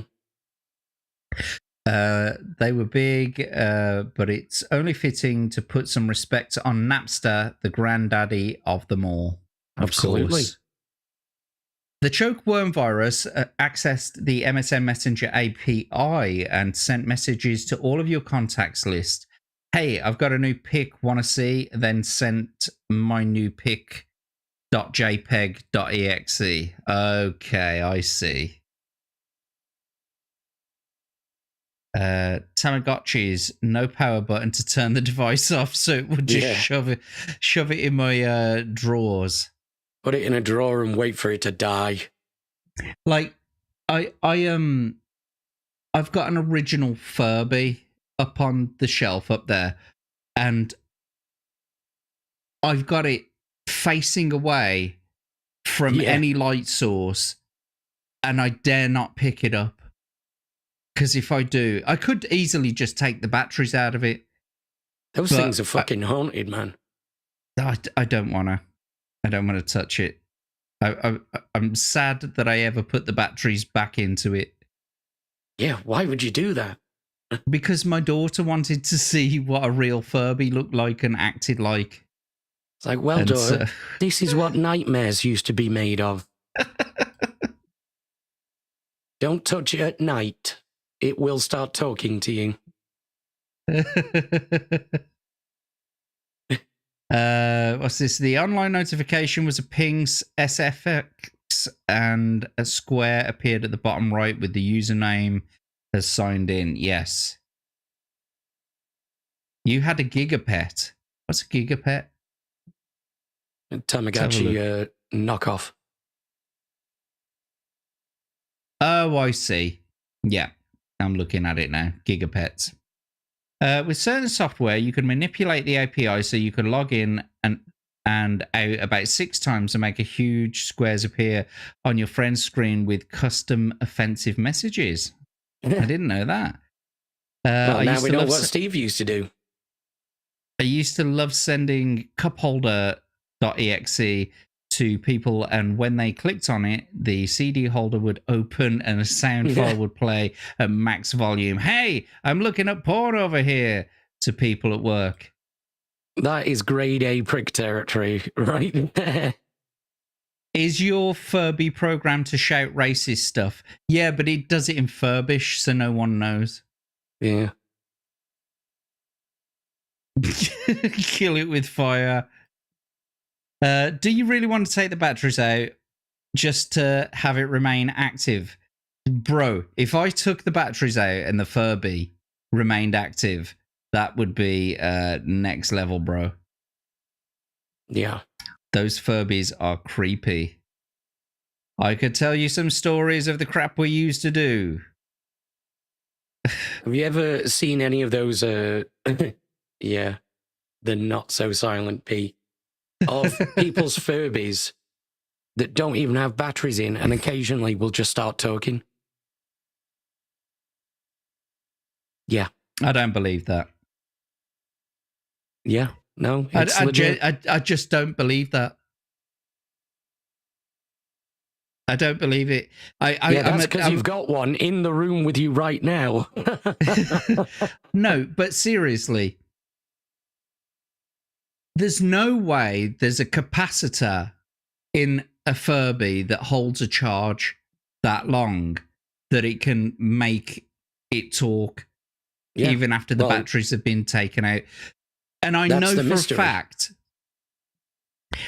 for a fact that when you take batteries out of things, yeah, they don't hold a charge in their fucking capacitors for that long. That's right. Yeah.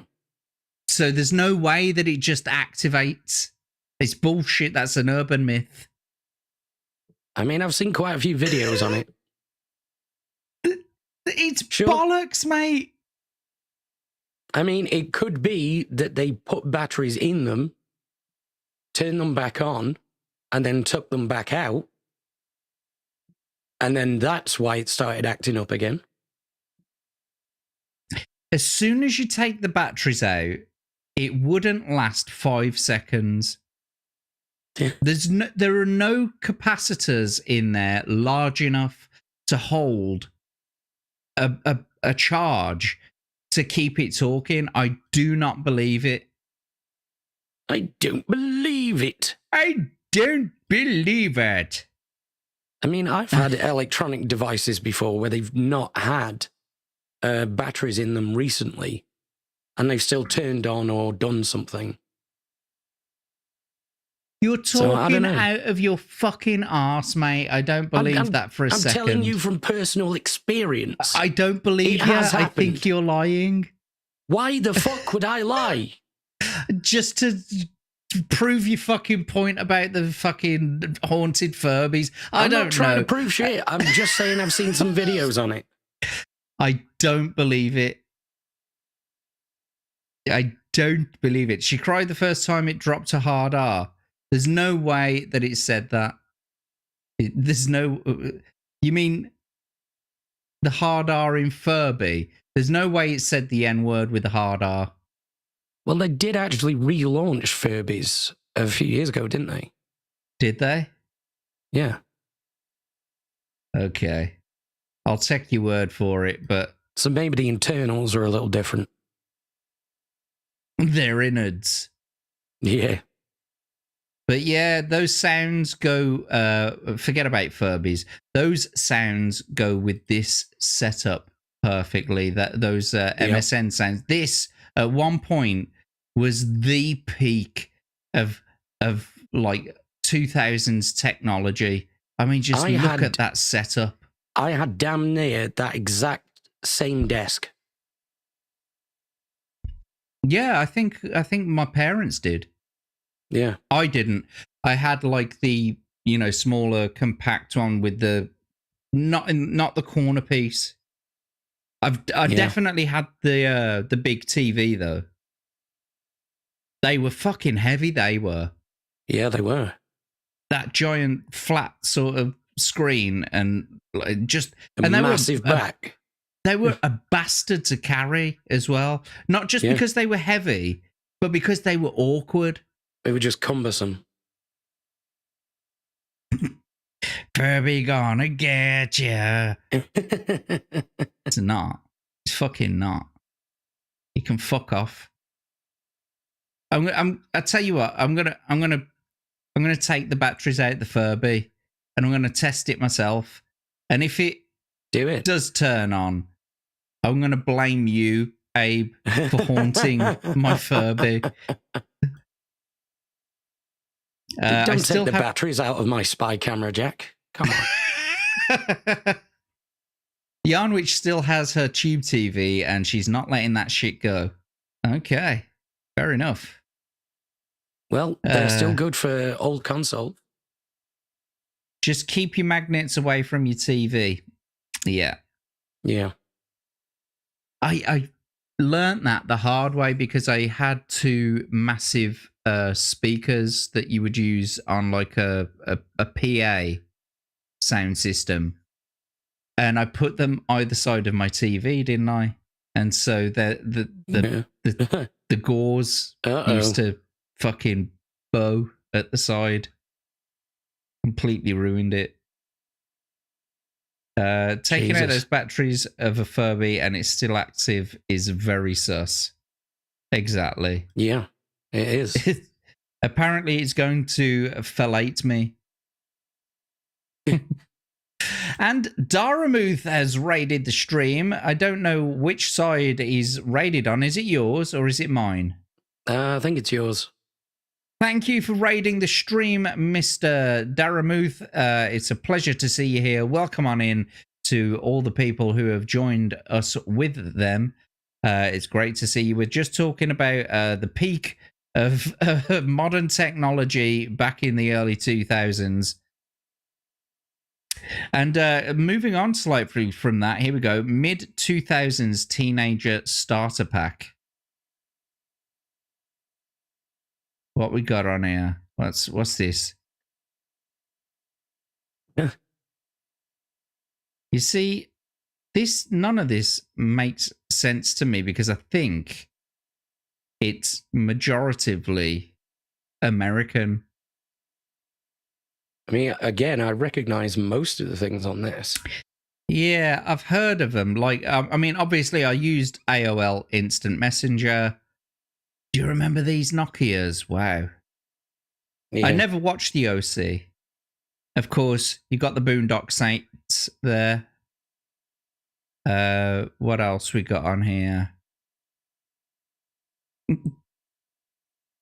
PlayStation 2. Okay. Go listen to the song on my profile. That's obviously a MySpace. Mm-hmm. What's it? We never had Sbarro over here. And back then we didn't have Taco Bell either. No, we didn't. What's this one? Xanga? What is that? I've heard of it, but I'm not sure what it is. Is that Winamp? Which one? It's the one. Oh, can you not see the cursor? Oh, yeah. I think it is. here. Yeah. I don't know what that's a reference to there. Hey, I noticed you moved me down on your top 8. MySpace. Yeah, didn't really use MySpace. When I started using MySpace, Facebook was just about to launch. And so I immediately just started using Facebook. But anyway, what do you reckon to this, Abe? This phrase here, because we are kind of on the arse end of being millennials rather than the next generation. Millennials are just 30 to 40-year-olds who look at 20 to 30 years old and feel 70 to 80 years old. I think a lot of millennials would probably agree with that. Would you agree with it? Yeah, I guess so. Yeah, I do feel that way. I kind of... Except I feel more like 700 to 800 years old. But you are. Yeah, maybe. Apparently Sbarro's pizza used to be great. Is it not a thing anymore? Don't even know what Sbarro's is.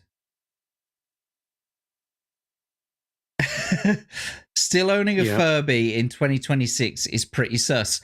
I like old tech. I like old things. And I inherited that off my aunt who passed away. It was just going to get chucked. And I decided to salvage it, so to speak. And I was going to give it to my daughter. And so I put batteries in it and I wanted her to have it. And then it started talking and then it wouldn't fucking shut up. And that was the end of that. That's the problem with them. Yeah, that was the end of that. Batteries or not. As soon as it starts saying red rum, just throw the fucking thing. Red rum. Yeah, I know, Steve. I was one of them. I think Steve was as well.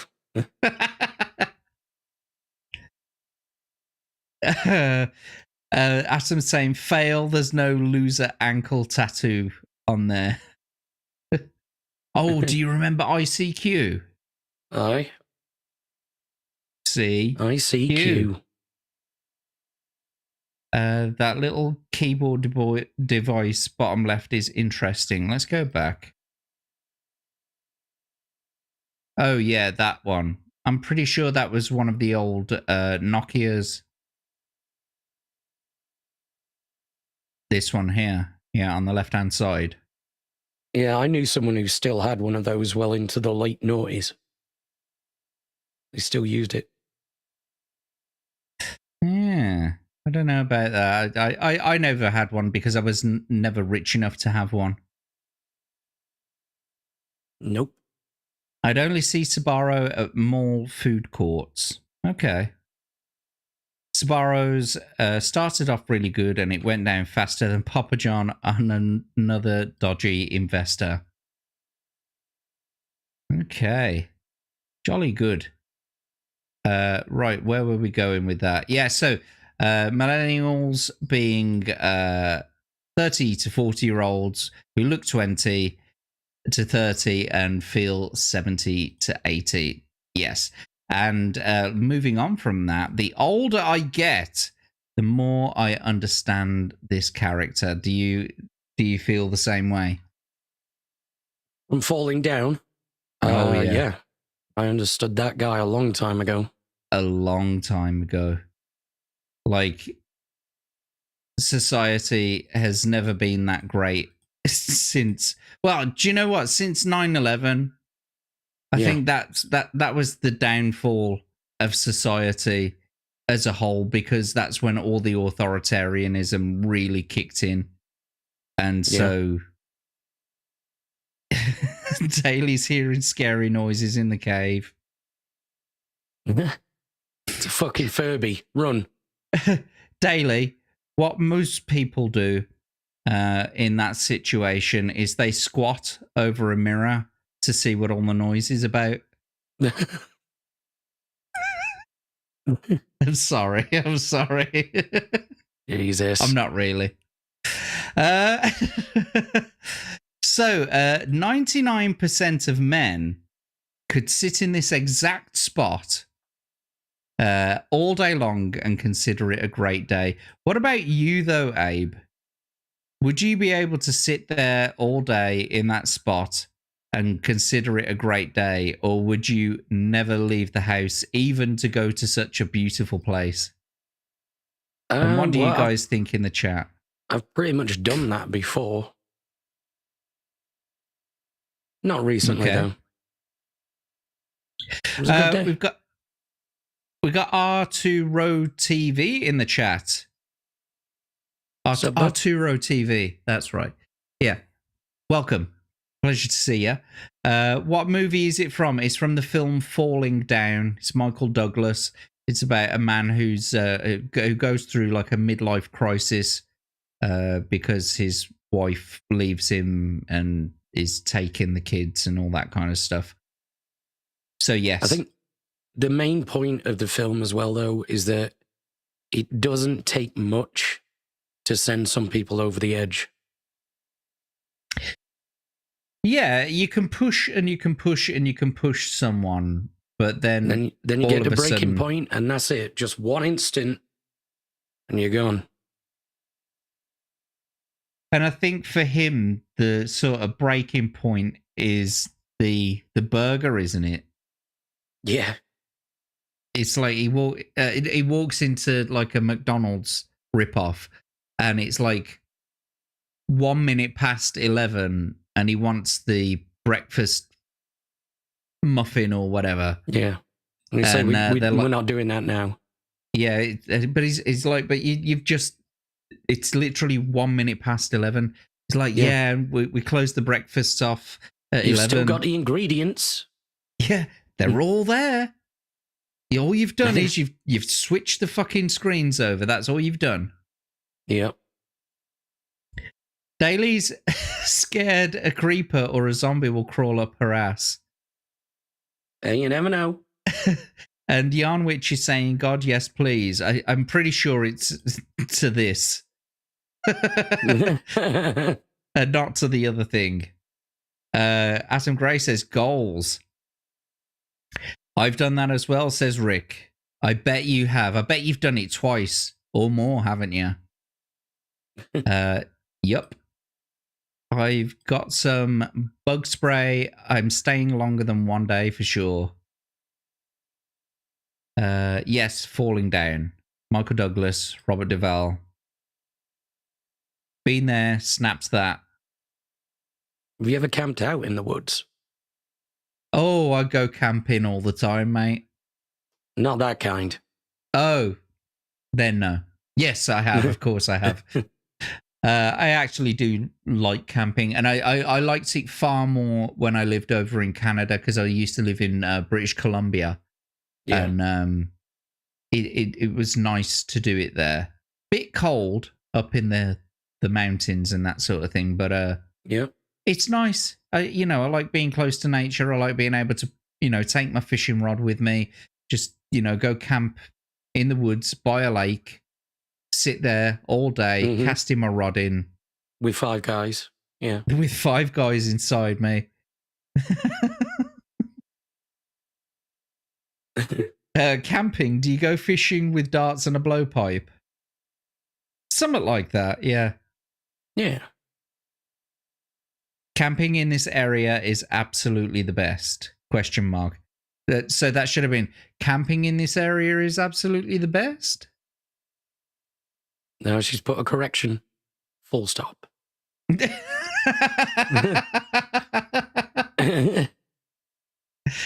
My days of camping are done. My idea of roughing it is not having a TV remote right by my hand. Yes. Fair enough. Yep, fair enough. Anyway, let's see what we got next. Oh, here we go. So Britain used to be a proper country. Yeah, here we go. Here's something that will lighten the mood a little bit. Here's a Bobby, a British Bobby, doing a local ankle judging contest in Hounslow. This is like back in the 40s or something, the 50s. It's borderline Islamic. Get your nose out for the lads. Get your nose out for the lads. Very haram. Look at her peering over the top there. She's just like, cheeky. Hey, I wonder if he likes my ankles. Does he like my ankles most? Maybe she's just that tall. It's a man. It's a man. Old school trends. Ankle judging, yeah? Who's got the best ankles? It was a typo because I knew you'd do that. It is ma'am. But yeah, judging ankles. We used to be a proper country. When we used to get... That's it. He's choosing his night wench. Yeah. There was an episode like this in the Carol Burnett show. All the candidates turned out to be dudes. Jesus. That'd be something else. Right, so here we go. Moving on. Talking about British things. For all our American friends out there, and Yanni, we've spoken about this quite a few times. It's British place names and how they're actually said. So here we go. British town names and their pronunciations. Number 1. That's how it's spelt. And how it's said is Leicester. And then we've got Gloucester. Mousehole. I didn't even know there was a place in England called Mousehole. Mousehole. I wonder if some of these are actually made up. Maybe they are. Tocester. Toaster. God Manchester. Gumster. Is that the next level of Manchester? Yeah, it's God mode. Manchester. Cholmondeley. Chumley. Loughborough. You see, I can't even not say it without saying it as Loughborough, but it looks like to American they might say Loughborough or something like that. Yeah. But it's not, it's Loughborough. Happisburgh. Haysborough. Milngavie. Mulgai. Well, I don't even know how to say this one. Auchinleck is right there Affleck. on the right. Affleck. Yeah, look, here's your favourite one, Yanni. Worcester. Worcester. Worcester. That's how you say it. Lanson. Marleybone. Belvoir is Beaver. Fuck off. Fuck off. And Beauchamp is simply Beecham. I don't believe that either. Some of these don't seem right. So, yeah, there's some of it a bit sus about these. Some of these places I've never even fucking heard of. Using up all these extra letters gives someone else a chance. Can I get this as a printout? I can send it to you, Yanni. I'll send you the image. Nice beaver. Alleged will purposely pronounce it as spelled and an American as possible. I know he does. Deliberately wrong. Yeah. Yeah, he does it on purpose. I know he does. I grew up as a masshole. All these pronunciations are easy for me. Worcester. You see, you still not got it right. Look, it says it right there. Worcester. Worcestershire. Wash your sister. Okay, right. So we're actually, I think we're done with all the random bollocks now. So I think we're going to take another quick short break. Get yourself a drink. Get yourself a piss. All those kinds of things. And when we come back, we're going to be talking about something quite British that we've mentioned previously on like the Hump Day Chinwag. And we're gonna, why won't that disappear now? Fuck off. There we go. It's gone. How is this one then pronounced? Oh, Jesus Christ. Legatus, please. People there just call it go go go. I can't even. Clanfair. Plugwigni Klugoguri Chigradiba Clanity Silla go go go go go go. It's Lanfair. It sounds like a footballer clearing his nostrils.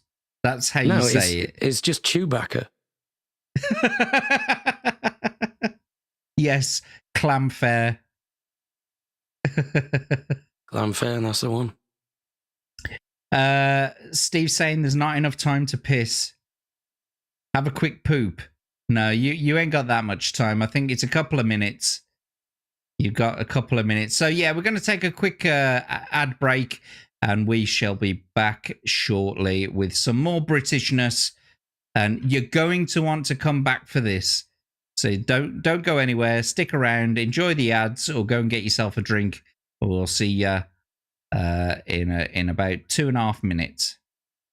It's all bollocks.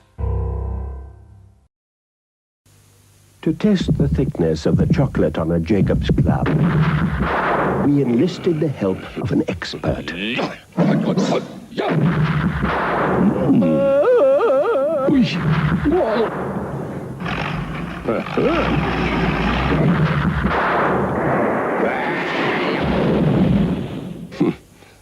Now that is thick chocolate. Jacob's Club, rhino tested for thickness. Are they ready yet? Nearly. Kellogg's Rice Krispies chocolate treats are so easy to make, they take no time at all. These things take time. But they taste so good, your family will think you slaved over them all afternoon. Kellogg's Rice Krispies chocolate treats. Just add children. My brother and I are identical in every way. Except you can take me anywhere.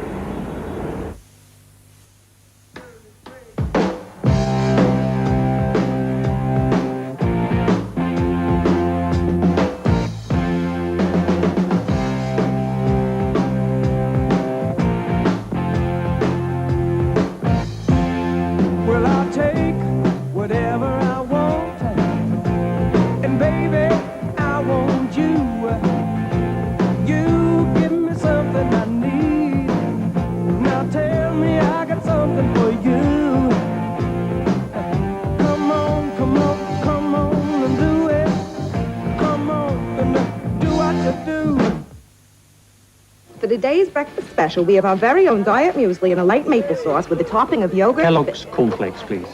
Just Kellogg's cornflakes? Please. Weird. Weird. Kellogg's cornflakes. Delicious golden flakes of corn drenched in ice cold milk. You know, I kind of forgotten how these taste. They're good. They're real good. They're gone. They're gone? They're gone. Gone. So I brought you the special? Kellogg's cornflakes. Have you forgotten how good they taste? Will you diet? Surrender. I take a deep breath, count up to 10, and answer the only question that matters. Do you love me? I adore you. Well, that's right. Like, Do you mind? Sorry. let's have one solid thing in this rush world of theirs. Something that'll last forever and ever. American-grown peanuts. Music to your taste buds. It's all bollocks. And welcome back. Yes, did you enjoy those adverts? American Peanuts. Aye. Did you ever have any of those? I think I probably did, yeah. You've had American nuts in your mouth. 5 guys worth. There's no time I want to see the dodgy adverts. Well, there you go. You just have to piss yourself. Raquel saying, I'm going to have to go and get some dinner. Catch you all later. Raquel, thank you so much for being here. It's a pleasure to see you. We'll see you soon. They're both Nexus 6s. Okay. Yeah, I know. What a bitch stealing his pants, right? have we had another raid? Is that what's going? Is that what this is about? Are you doing ad breaks on ScrewTube? Wild. I know, right? Natty McBatty's here. Cornflakes? Yeah. Who doesn't like it? Yeah. I don't even eat cornflakes for breakfast. I eat them any time of day. I love cereal. Eggs, baked beans, spam, spam, spam. Indeed. What else we got? I have premium. I can't see if you are. What does that mean? Oh, okay. Yeah. We're doing... They're only pseudo ad breaks. You know what I mean? They're not real. It's just a way of adding a bit of, nostalgia and shit. Well, it's nostalgia for me anyway. Don't know whether it is for you. But it gives you an idea of what we used to watch on the TV during an ad break. The way that I decided to try and format it was like for that specific reason, put a couple of ad breaks in throughout the show and run it like it was a proper TV show, but rather than put it every 15 minutes, I'd do it like every hour or something like that. But yes, hello, welcome in, Natty. It's good to see you. Hello, you nutters. Hello, you cunts. Hello. I can't stand adverts on YouTube, but these old ones are way better. Exactly. No. Wait, so could you not see the adverts? Were you actually going away and taking a piss and missing all of the old ads that I'm running? No, I think he's talking about real ads on YouTube. Ah, so like the Rumble ad breaks. He doesn't see the real ads on premium on YouTube.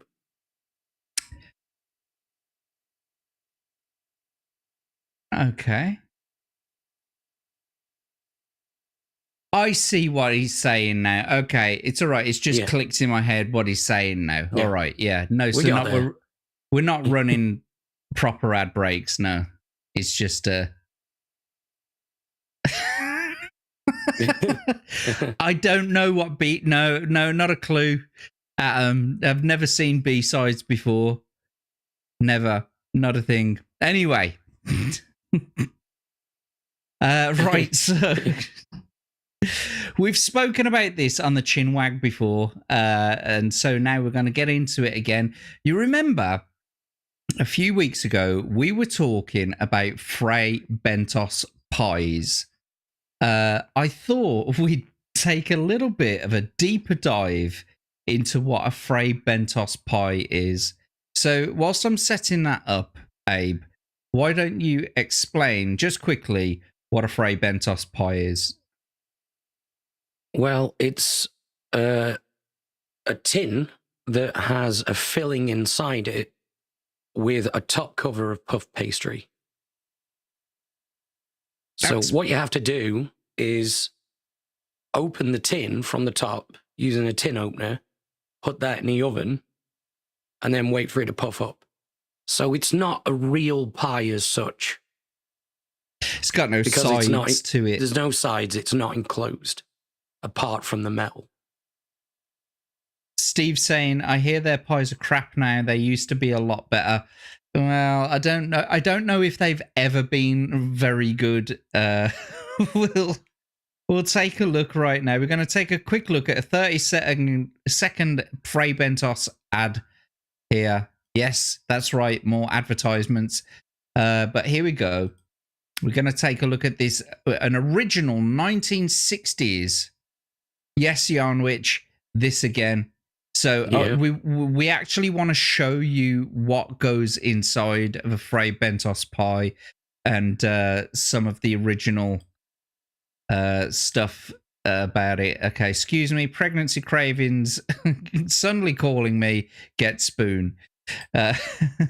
Almost had to get up from a Shackleton chair.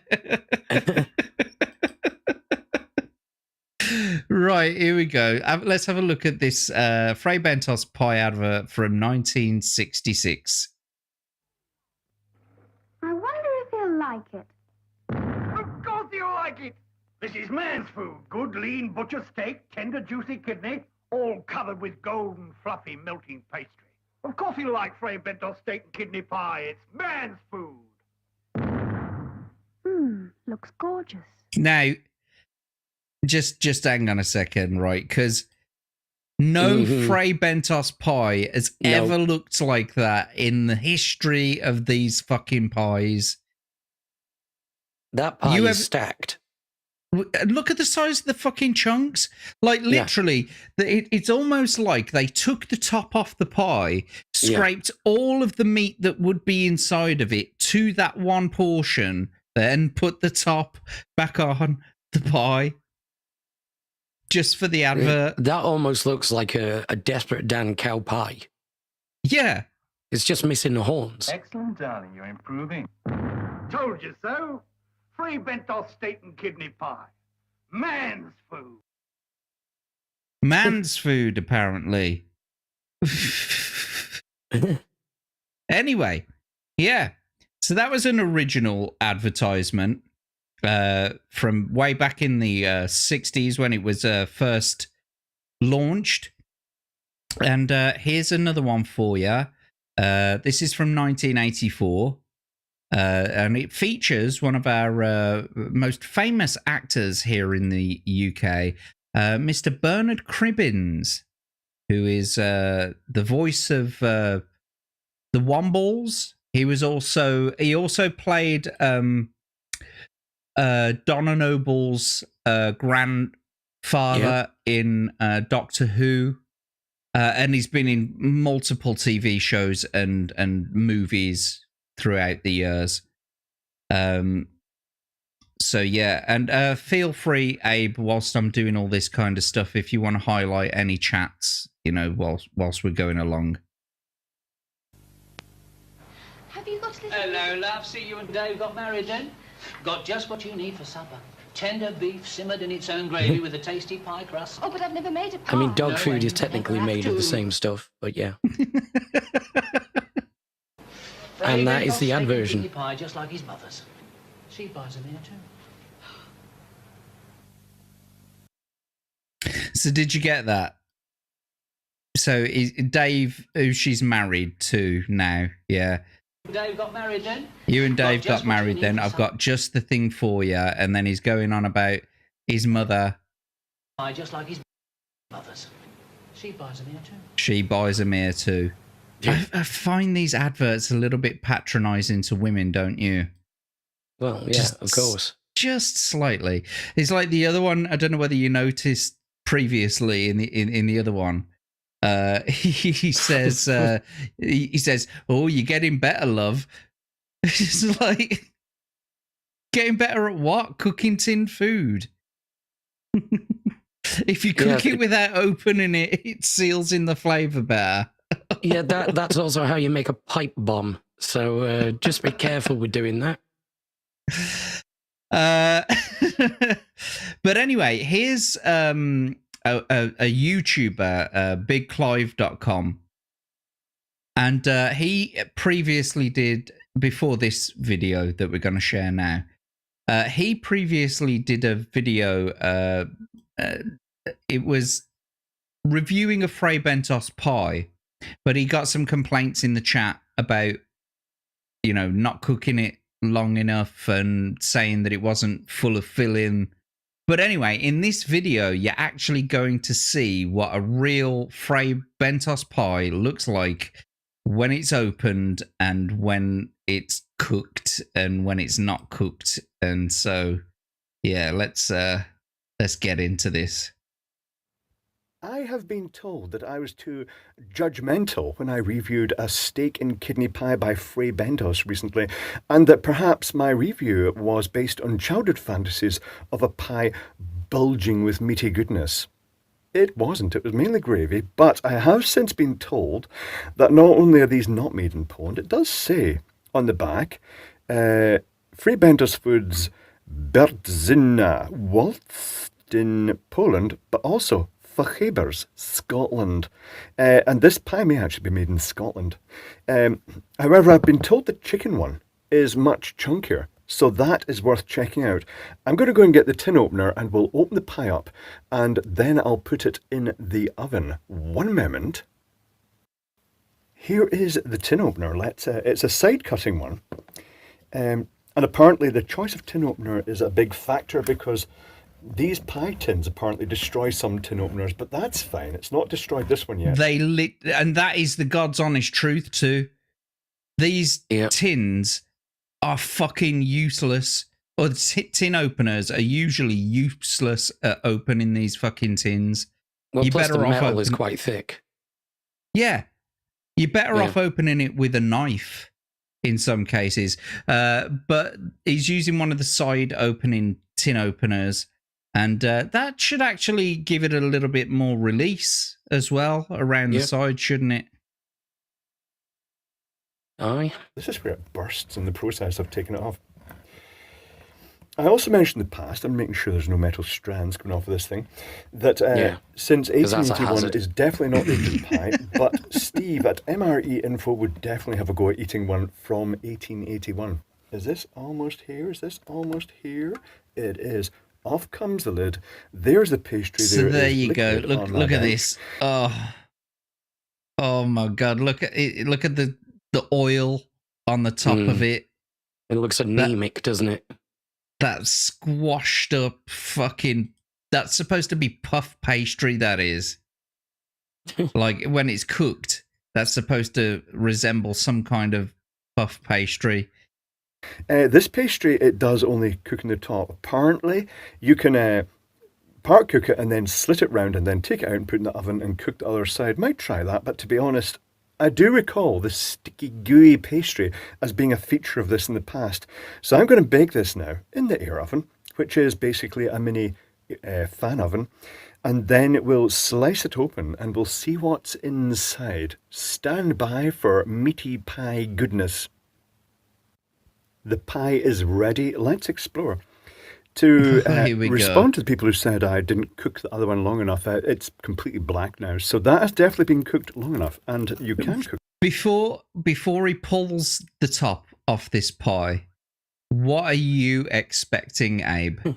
What are you expecting to see under that first layer of pastry? The additional slimy membranes that form underneath the top. Oh, it's puff pastry. It's supposed to be puff pastry.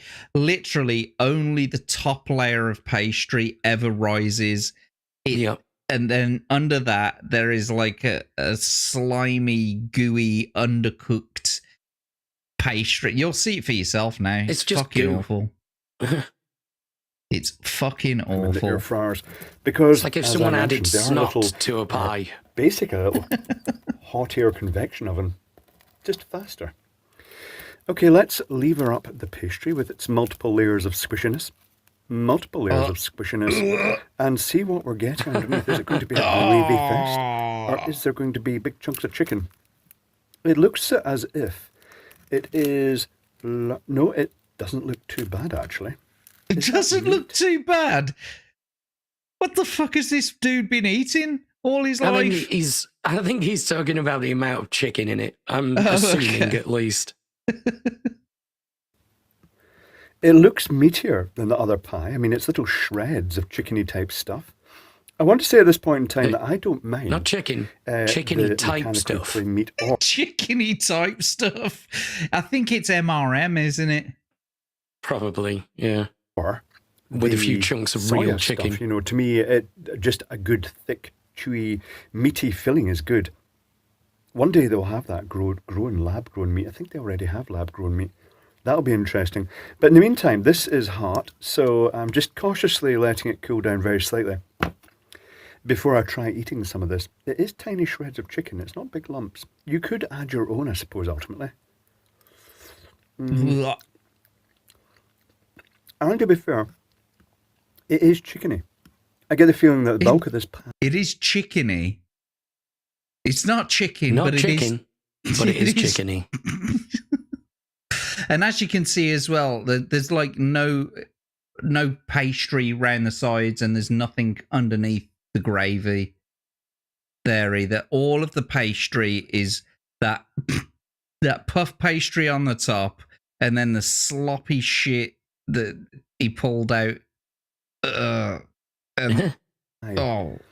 Is the pastry, though. Is that me just being pedantic? Yes. Actually, there's fairly good chunks of chicken here. We'll tell you what then. I'll be fairer. This looks like an acceptable amount of chicken. It doesn't taste too bad.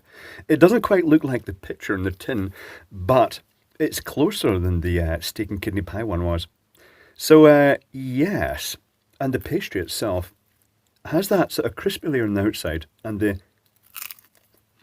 mushy layer on the inside, which is quite nice. You notice he's not eating any of the slop. I shall concede now, it was also mentioned that what do you expect for a pound from Poundland? This did not cost a pound. This was like... £1 from Poundland. Yeah. You can't even buy batteries from Poundland for £1 anymore, but you can buy a Fray Bentos pie for £1. Yeah. I mean, what kind of quality food can you expect for £1? I don't know. If you go to Costco in the United States, you'd probably be able to pick up a nice hot dog or something like that. Yeah, have maybe more meat in it than that has. Unfortunately, it does require you to travel to the United States to do that, which might be slightly more expensive. However, we're not going to watch this next video all the way through because it's like fucking half an hour long. But we are going to take a quick look at this one, because this one is a dude called Atomic Shrimp. Atomic Shrimp. He's a YouTuber, and I've followed him for years. What he's going to do is he's going to try to replicate a Fray Bentos pie. He's going to do a DIY Fray Bentos pie. So, and realistically, this is today. I'm not sure whether this counts as an episode of Weird Stuff in a Can, or whether this is the weirdest stuff ever in a can. We're going to try to replicate Fray Bentos pies.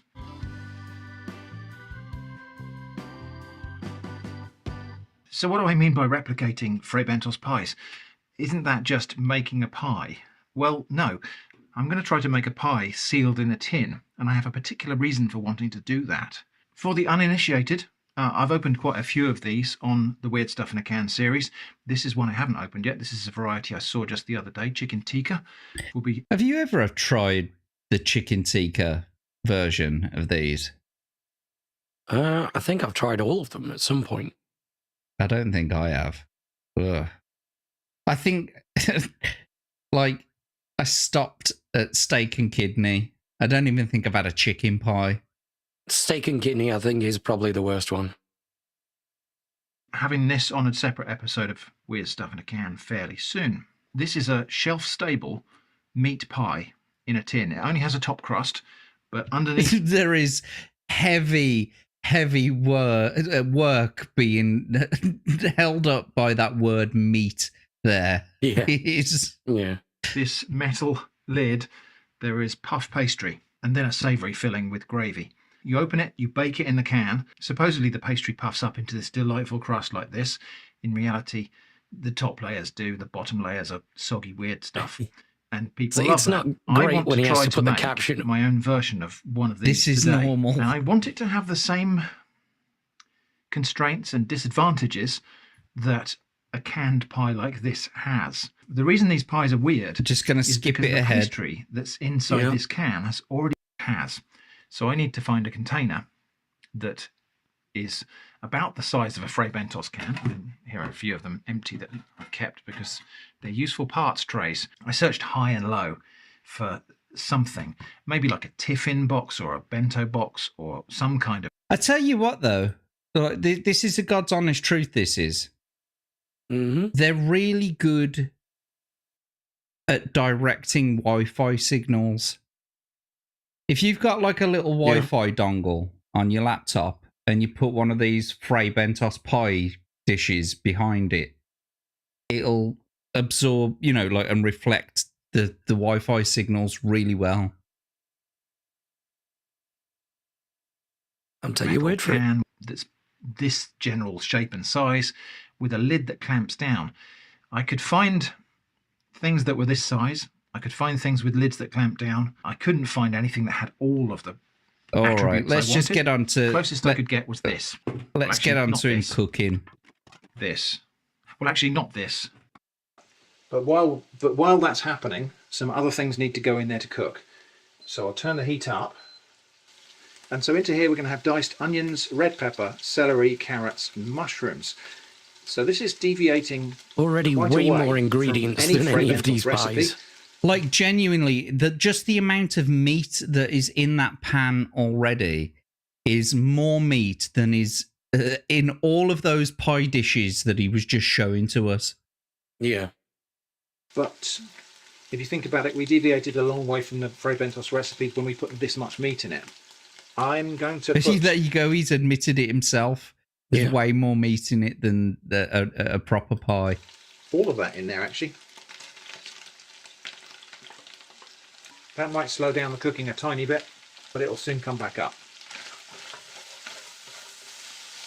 I haven't skimmed off the fat from this minced beef because that fat is going to cook into all the other things. It's also going to be the basis of the gravy.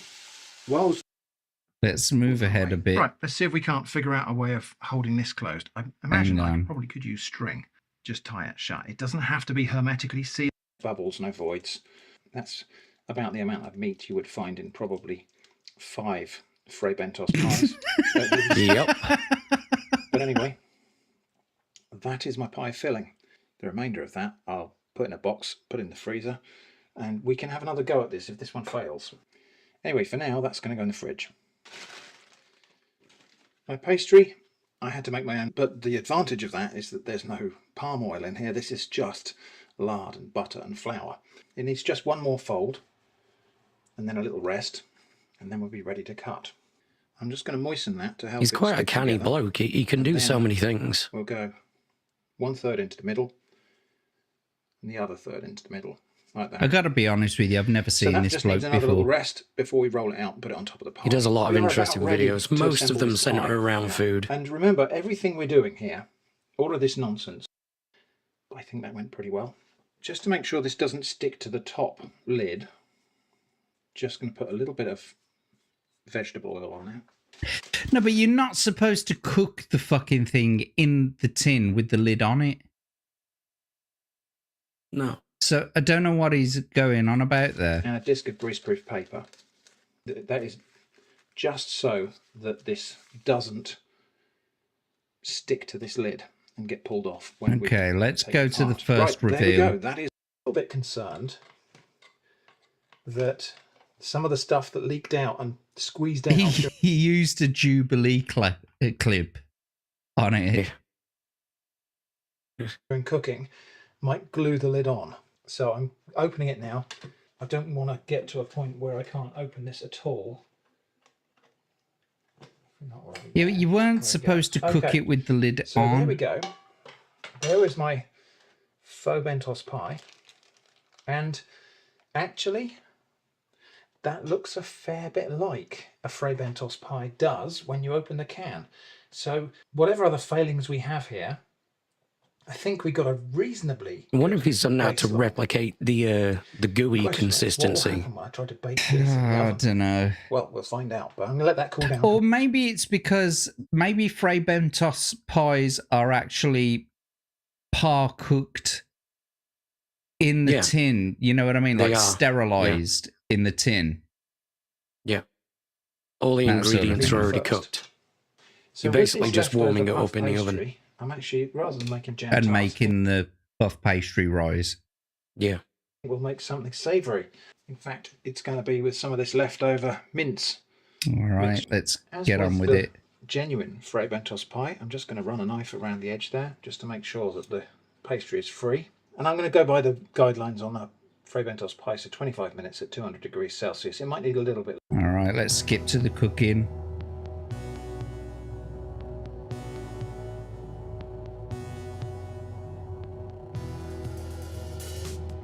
Well, the pastry seems to be rising all right. Oh, no, that was it. That's your lot. Okay, time is up, and look at this. Does that not look like a Fray Bentos pie? No. No, No, looks it better. doesn't. That looks edible. Yeah. Looks like a real pie. I don't know why I'm talking about that as if it's an achievement, but yeah, we've got a crispy crust. I think it might have actually risen a bit better. I've just poked a hole in it. I have a feeling the pie itself is going to be a little bit dry. I think I probably should have had a higher gravy to meat ratio. The pastry has shrunk back from the edges a little bit. I'm just going to let that cool down a little bit to make it easier to handle and serve. All right, well, here we go then. I mean, immediately just listening to him cut that. I think I'll serve up a third of a pie each. Pastry looks pretty authentic. I would say it's a little bit denser and more doughy at the bottom there. Yeah, definitely, because there's no slop. Yeah. It doesn't look like there's any slop. The standard Fray Bentos. The filling's too dry. The filling dried up a bit too much. I should have just done more gravy. I actually think that pastry was probably too thick. And it seems like sucks might up be too all of the thick gravy. what's going on. Yeah. We'll have a bit of extra gravy on that. Looks pretty decent I'll now. look at this one and I'll taste a bit here, but yeah, it's going to need more gravy. So let's have a look at this pastry. That gravy looked fucking awful. Did you see? It looked lumpy. It's a as bit on the fuck, thick that side. did. Yeah.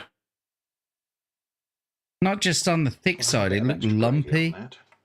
Well, have a look at this one and I'll taste a bit here, but yeah. Look at the lumps. It's going to need more gravy. Oh, you So, let's have a dirty look at bastard.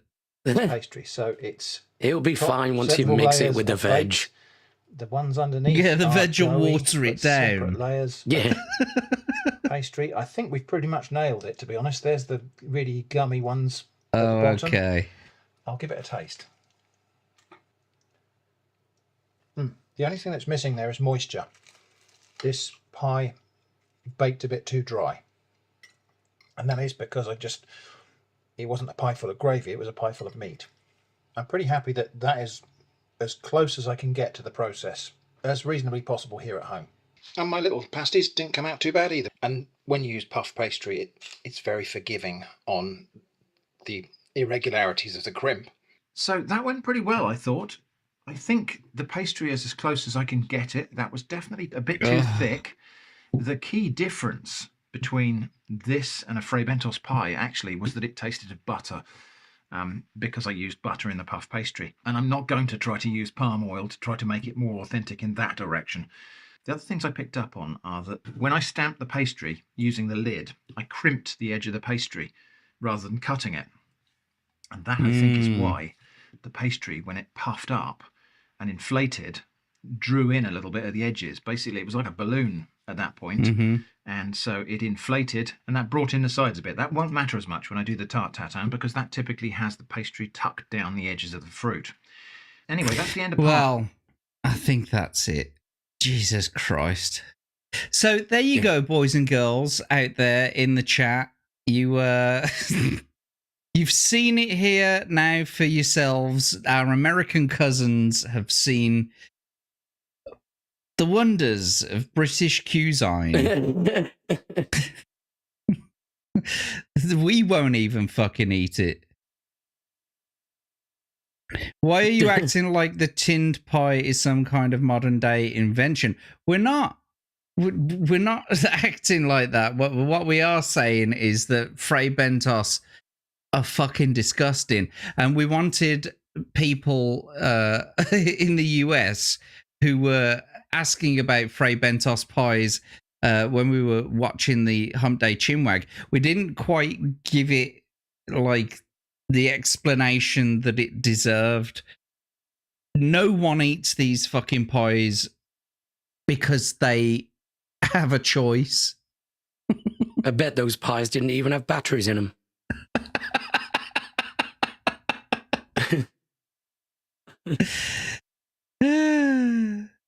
Oh, he is. Okay, I see.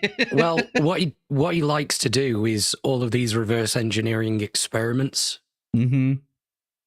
And he has this whole series of weird stuff in a can. It's quite interesting. There we go. What a fucking pile of shit that was. Anyway.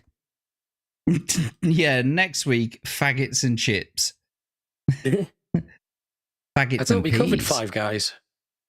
I trust you guys have taste and culture. I don't anymore. I don't. Yeah, I personally only get the chicken ones. Yes. Anyway. Because I am cultured. So, from one British abomination to another, you may have heard recently that here in the UK, we are thinking about abolishing jury trials. And it's something big has actually happened today, and we're going to be talking about it shortly. So yes, the UK government, the Labour government, have decided that they're going to curb jury trials for the majority of court cases, basically. And yeah, it's not going to be for all of them. It like the most serious crimes, like, you know, murder and rape, and I think those are the most serious crimes, as serious as they get. But it's really crimes that have more than a 3-year sentence to them. Anything that's 3 years or less, they want to abolish jury trials, which is an ancient right. In the UK, you know, 800 years of history, being able to be tried by your peers. But however, the UK Justice Secretary, David Lammy, and the rest of his party, under whoever's fucking orders, have decided that they're going to scrap jury trials. And just to explain it a little bit, here's our knuckle-dragging Justice Secretary, David Lammy, to explain precisely what is going on. Let's set the facts straight, he's saying. I'm going to tell you what's true and false about some of the statements that have been made about court reforms. All jury trials are being removed as part of the changes. False. Jury trials remain the cornerstone of our system. For the most serious offences, rape, serious assault, murder, of course there will be a jury trial. But some offenders are choosing to delay and delay and to delay in the hope that victims and witnesses will fall away and cases will collapse. So we have to change the system so that for less serious offences, you get a judge, and for the most serious offences, you remain with a jury so that the system can move more quickly. More court sitting days have been added to help bring caseloads down. True. This year we've allocated 111,250 sitting days, which represents a day that the courtroom is open for business with a judge, barristers, solicitors, all the court staff, the defendant there, so that the case can happen and move swiftly. The reforms are designed to speed up the system and protect victims. True. Our reforms are based on a simple premise, triage. In a hospital, if you scrape your knee, you are not seen by a consultant. On the same premise, in a Crown Court case, if you've stolen a bottle of whiskey, you should not get a jury trial. We are empowering the experts, the courts to determine how a case progresses, not the accused. Right. Okay. What about this community note, though? Removing juries from many trials will save only 2% of Crown Court time.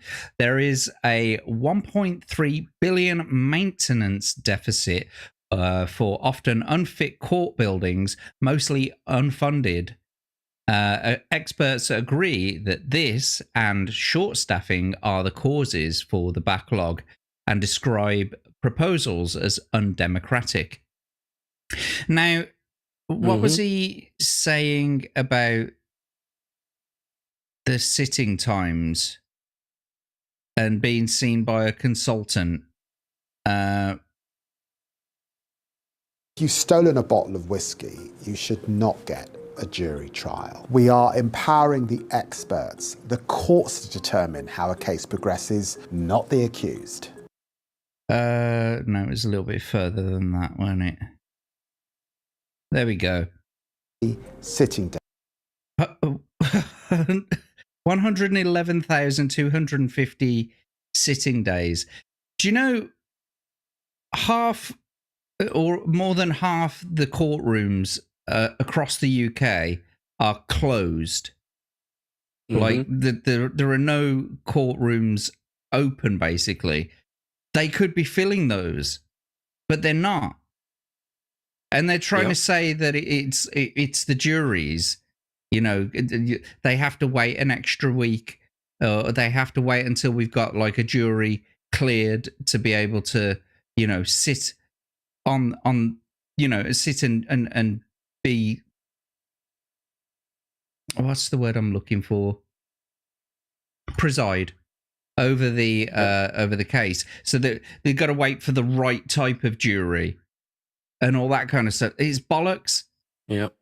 I've been on jury duty, and often you'll get called to go to a case, and then you'll like get sworn in, and then all of a sudden they'll turn around and say, actually, we're going to put this off for a little bit longer. So you go back and sit in the waiting room, and maybe you'll get called for another fucking trial, or maybe you won't. Maybe you won't even get called at all to do a jury trial, but you've got to be there in the waiting room. You got 2 weeks as well. You got to sit there for 2 fucking weeks. Yeah. And there's no saying that you're even going to get called to do the trial. It's obviously sparks a little bit of backlash. I should hope so. Yeah, of course. Lawyers march on Parliament in protest of government plan to limit jury trials. And you can see here, lots of whammons there. Lawyers from across the UK have joined a march to Parliament to oppose the government's plans to remove jury trials for some offences ahead of a key vote today. The march's organisers, the London Criminal Courts Solicitors Association, told ITV News that the reforms remove the fundamental right to defendants to be tried by their peers. They called the government to instead consider other reforms to bring down the growing court backlogs. This country has always been built on the fundamental right where defendants are tried by their peers or have the choice to be tried by their peers, and these proposals remove that right. There are other ways to address the backlog by increasing sitting days, by opening more courts to ensure cases are heard at a quicker rate. The protest comes as MPs are set to vote on the reforms when they come in front of the Commons as part of the Courts and Tribunal Bill this afternoon. The government's proposals would see jury trials scrapped in England and Wales for all the cases with anticipated sentences of less than 3 years. Instead, these cases would be decided by a single judge. And what's to say that, you know, you don't get some left-leaning... I mean, like some people have been saying it in the chat already. You know, you get some fucking left-leaning judge. He doesn't like the things that you've said. Yeah. You maybe you've been critical of Islam. Maybe you've been critical of being of transgenders. Maybe you've been critical of anything. And as long as they don't like it, you're going to fucking jail for 3 years. I'd say that 3 years is a pretty substantial sentence, wouldn't you? Well, judges are notoriously completely out of step with society, and always have been. Mm-hmm. And that's usually down to the age of the judges. Mm-hmm. You know, a lot of them are just old men. They haven't got a clue what's going on in society. Indeed. And so earlier this week, thousands of judges, barristers and lawyers wrote to the Prime Minister asking them to rethink his proposals to expand judge-only trials for all cases with anticipated sentences of 3 years, arguing they were based on little evidence. The letter signed by the leading legal figures, including former Director of Public Prosecutions, accused the government of reforms of being risky and eroding the constitutional principle of the right to a jury trial for negligible gain. However, leading victims groups have welcomed the changes, with the Victims Commissioner for England and Wales, Claire Laxman, urging MPs to keep victims at the heart when they vote on the proposals. Look, I'm all for, you know, thinking about the victims and not having it drag out for them, that sort of thing. But surely even the victims want actual justice, yeah? And they don't just want some judge to just side with them. Do you get what I mean? Like, yeah, justice has to be for everyone, including people who are accused of a crime. But the thing is as well, they will be held by the same standards. This is the thing that like fucking socialists don't get, and, you know, communists. It's like, oh yeah, I'm all happy for these rules. It's like, yeah, okay, all right, we'll all live by the same rules then, and they'll come after you just as quickly as they'll come after us. The people that you don't like, who want to be tried quickly and without proper justice, the same thing will happen to you if you cross the line that they don't like. Yeah. It's just a bad idea through and through. Yeah. Moving on, however. So with that all in mind, they all had a vote in Parliament today. And I'm afraid, unfortunately, Labour is actually voting to scrap jury trials. But backbench MPs rebel against David Lammy. Jury trials are one step closer to being scrapped in many cases after Labour MPs voted 304 to 203 to pass David Lammy's court reforms, despite a backbench revolt. Jury trials are one step closer to being scrapped, yada, yada, yada. Read all this kind of stuff. Over 3,000 lawyers demanding the government drop the plans. There was one MP who said that she'd been raped, and even she didn't want the fucking thing to go ahead, right? She's a victim, and she's currently waiting for it to, you know, for a trial to go ahead, and basically she would still rather there be a jury trial than than not, basically. And so, yeah, just to touch upon this quickly, unfortunately, we're one step closer to authoritarianism. Some MPs even abstained from this vote, and I just couldn't believe it when I heard that, when I read that. Like, why would you abstain? This is one of the most important votes. And they says, this vote is not the time to, try and defeat Labour. We'll do it in the amendment stage where we'll take out the very most egregious parts of this bill. Or why not just refuse it outright? Exactly. Then you don't have to do that. And so this is the current state of the UK justice system. And not only that, we're getting like these fucking like Islamophobia laws as well. Yeah. Like as part of this social cohesion program that they're trying to run. And it's like, so we're going to have like anti-Islam hate laws. So if you say anything about fucking Islam or you're critical of anything like that, yeah, you go and sit in front of a single judge and they decide whether or not you're guilty or not. Yeah. It fucking beggars belief. It beggars belief. Well, So I thought Natty's got it here. There we go. Yeah, precisely. It is. It's just to get rid of political enemies. And That's then give all the it is. illusion of justice. Yep. Anyone you don't like, we'll just fucking throw them in jail. And what we'll also do is we'll let out a whole bunch of criminals who really should be in jail. We'll let them out early just to make space in the jails because we don't currently have the infrastructure to keep the amount of people that are currently in jail. Yeah. And like Daly says, it's planned. Of course the it whole is. thing is planned. And so, yeah, I'm afraid what that's can it. you do? Well, we can fuck off somewhere else. I think that's the only way forward.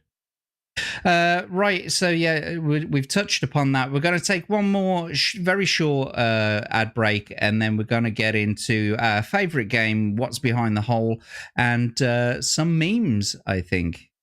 So join us again after a couple of minutes after this ad break, and we'll see you shortly.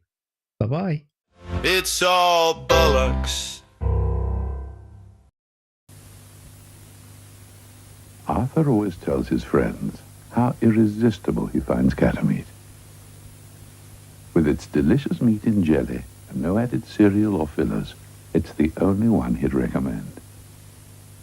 In fact, he's created so much interest that there's only one way to be sure everyone knows how good it really is. Cat-meat. Arthur wouldn't put his name to anything else. Did you see the wagtail? There's a cockatoo, and that's a dodo in the tree. But talk about the brambles, that's a different matter. Here's what they all reply. They're tasty, tasty, very, very tasty. They're very tasty. That's another gosshawk looking for a laugh. There's a toucan drinking your tea. But talk about the brambles, that's a different matter. Here's what they all reply. They're tasty, tasty, very, very tasty. They're very tasty. Kellogg's brambles. They're very tasty. And I dive right in. Aries, I give it a good battering. Libra, I like to weigh up the alternatives. Wait, hey! Cancer, and I'm a shell man myself. How do you do it?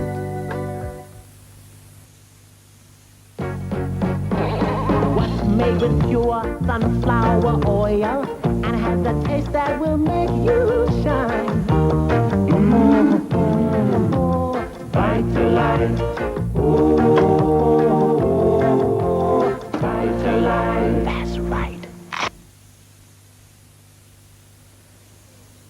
Crack up! Crack up! Hang about. It's a Jacobs. Are you sure? Yeah. I haven't seen those kibbled markings before. Kibbled wheat, kibbled rye. Barley flakes. Mm-hmm. Bran. And a distinctive golden colouring. Anything on its back? No. It's a Jacob's Choice Grain! A cracker's not plain if it's Jacob's Choice Grain. Oh, it's gone. There's another one! It's all bollocks. Arthur always tells his friends. I don't know why it started looping again there. But nevertheless, yes, Catamite. Yeah, that first one, I thought, did he just say ketamine? Who's giving ketamine to cats? I can't believe it's not better. Ketamine. Yeah, exactly. It was smooth animation, wasn't it? It was very good. The Vitalite advert. That's like from those adverts were from the 90s. In fact, I think it was from 1990. Those adverts. But yes, welcome back, everybody. That was the last advertisement break of the show. We're going to get into our fan favorite game now. Oh yeah, the Cadbury's egg one. That was a good one. The smooth plasticine animation. That's what you were talking about. The claymation. Yeah. But yes, I hope you enjoyed those advertisements. But now we're going to do our favorite game, of course, which is What's Behind the Hole?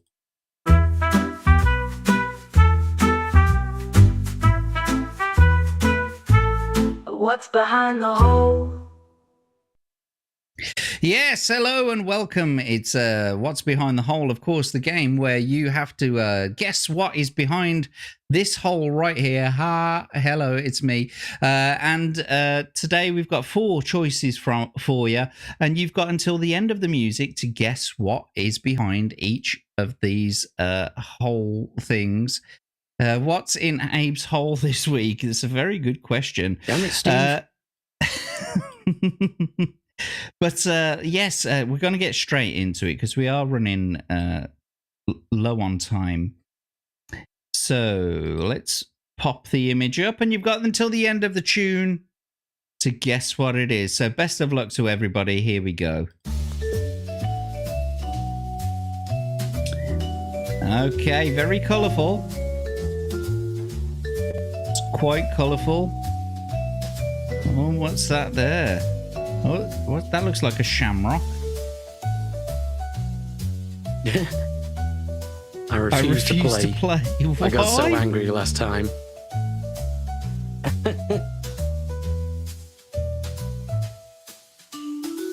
What do we got? Well, okay, it's starting to... Flame Mage was first. Wow.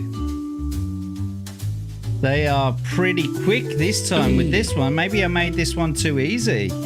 Grizzled. Rick. Steve How kind of did you got get it. How did you get it so quickly? What gave it away?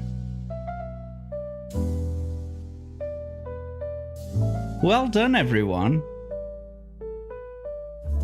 It is, of course, the Lucky Charms leprechaun. How did you get that one so quickly? They probably recognised the shape of the cereal. Ah, I didn't take that into account. Yeah, well, anyway, there you go. Yeah. Maybe that one was just a bit too easy. All right, then. Well, let's see how well you do on this second one, then. Got until the end of the music, then, boys and girls. Get ready. Here we go.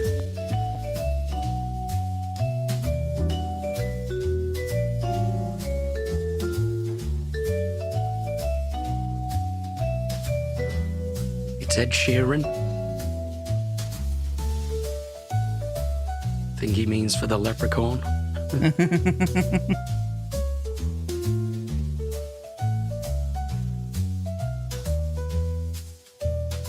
Maybe the leprechaun does OnlyFans now. Yeah, maybe, Steve.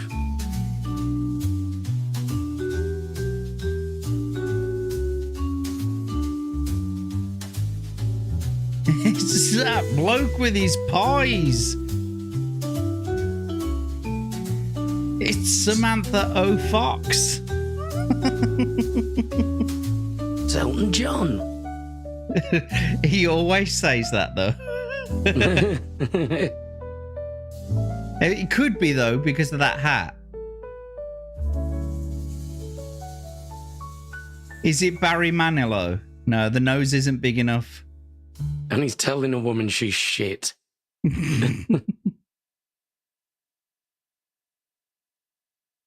Here's Grant Gregory. Welcome in, mate.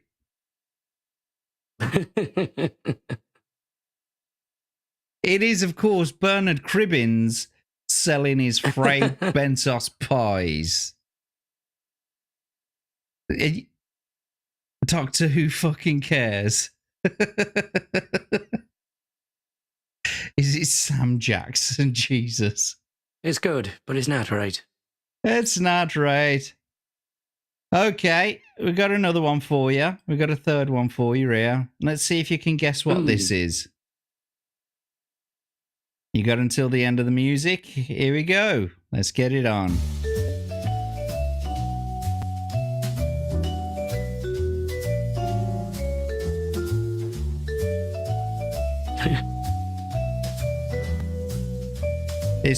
This one seems like it might be a bit too easy. This one's definitely easy.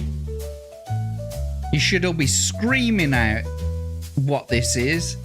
Beans and shit. It's close. It's good, but it's not right. A full English breakfast. And Grant got it. Ah, he's my boy. Beans on bastard toast. See, Natty, you played and you've got it right. There you go.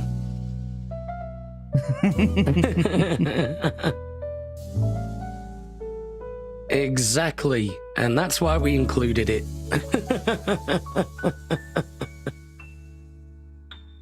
Something an American wouldn't eat. It is, of course, beans on toast. Well done to everyone who got it right. Okay. All right. Last one then. Let's see if you get this. This is totally random. It's got absolutely nothing to do with anything that we've spoken about tonight. But best of luck to to all of you. And here we go. The last one for today. Best of luck. Here we go.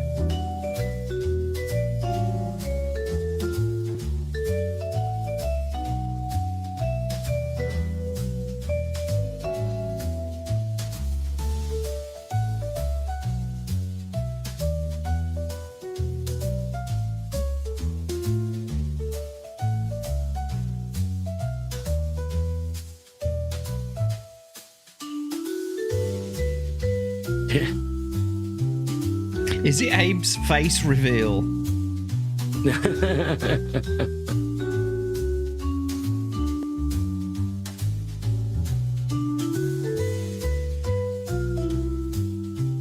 Earth, Wind and Fire.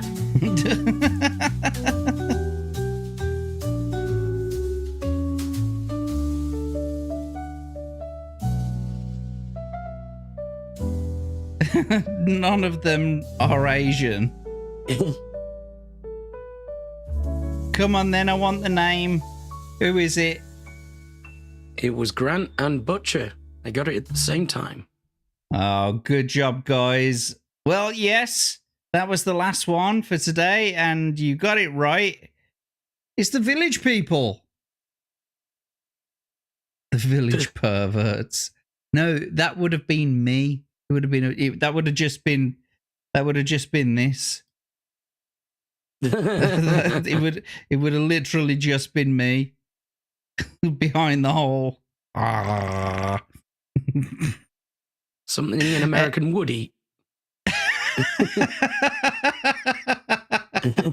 Anyway, thank you so much for playing, boys and girls, and join us again next week for What's Behind the Hole.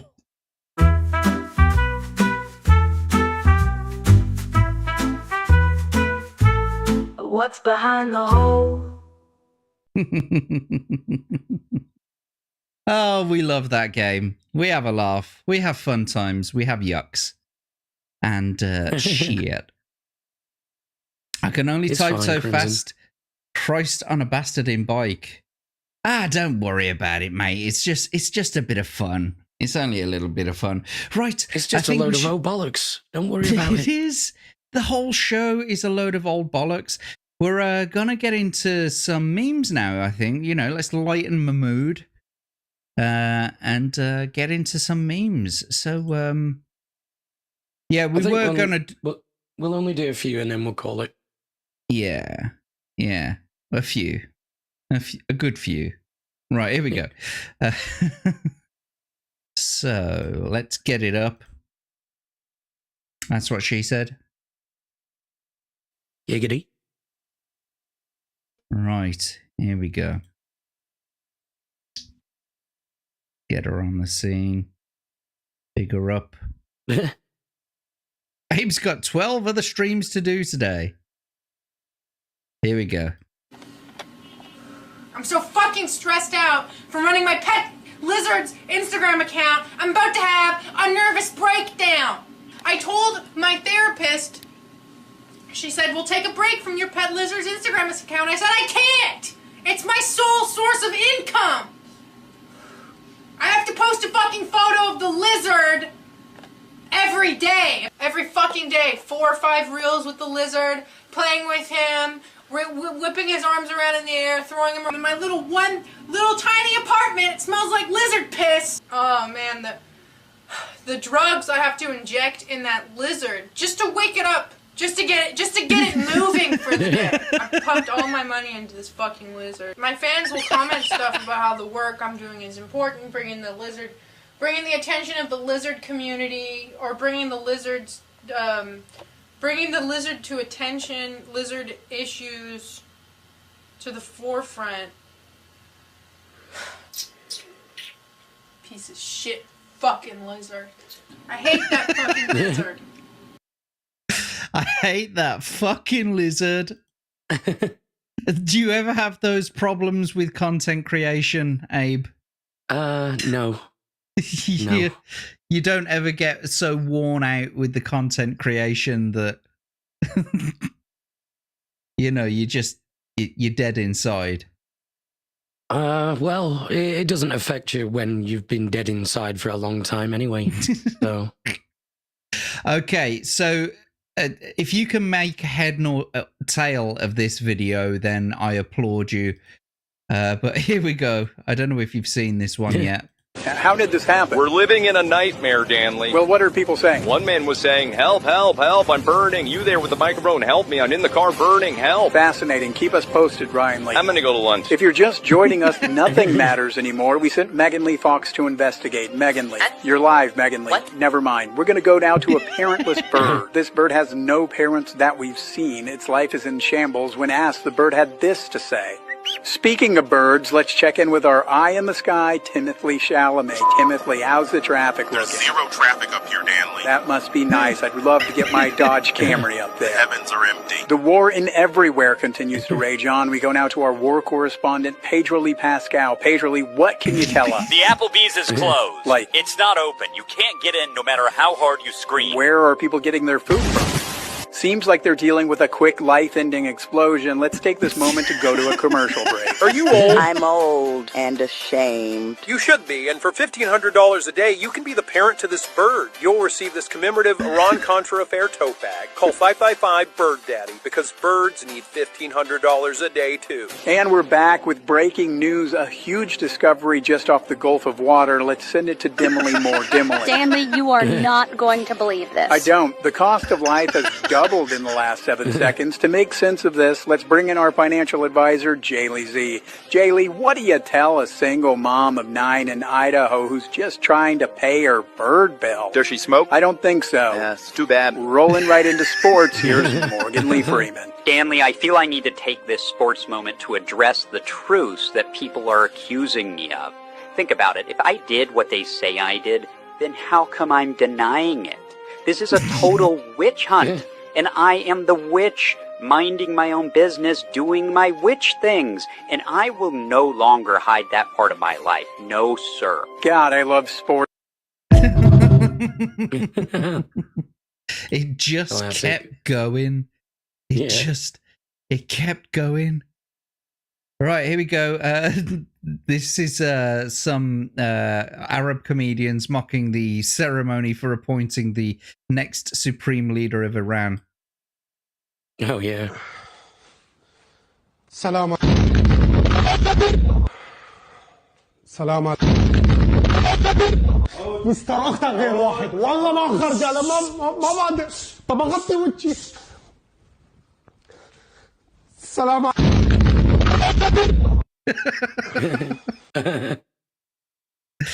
All right, here we go. Some kind of true though. it kind of is. It's happened 3 times already. Here we go then. Me losing my virginity to a celebrity. Everyone else at the wax museum. And you know Riker would. And he would. But moving on, BBC 4 have definitely changed their content of late. Yeah.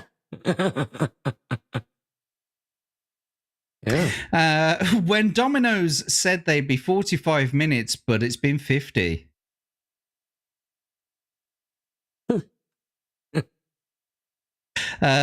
When you live in England and your friend asks you to go out for a meal, it's too dangerous with all the sand people around. Again, kind of true. Yeah, not half. Have you ever had this issue, Abe?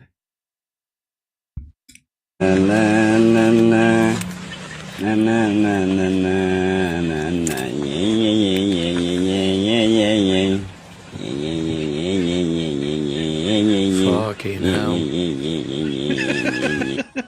I mean, just imagine it. You've worked on the car. You've taken every single fucking piece out of it, only to find that someone left the rubber cap.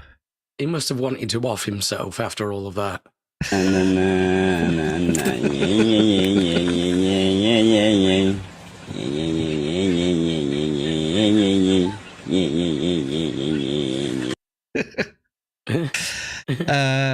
Would you like a house like this, though, Abe?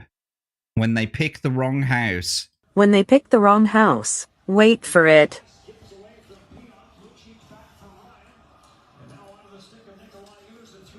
Alexa, intruder alert. Welcome to the rice fields, motherfucker.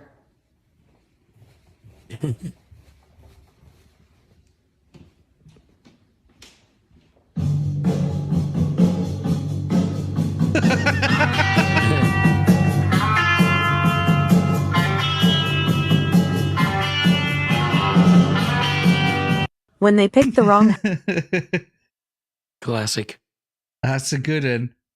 But what about this? How would you handle this? Am I sharing it? Nope. Okay, give me a second. Why did it just stop sharing? I think you've had this issue before, haven't you? Yeah, I think so. Here we go.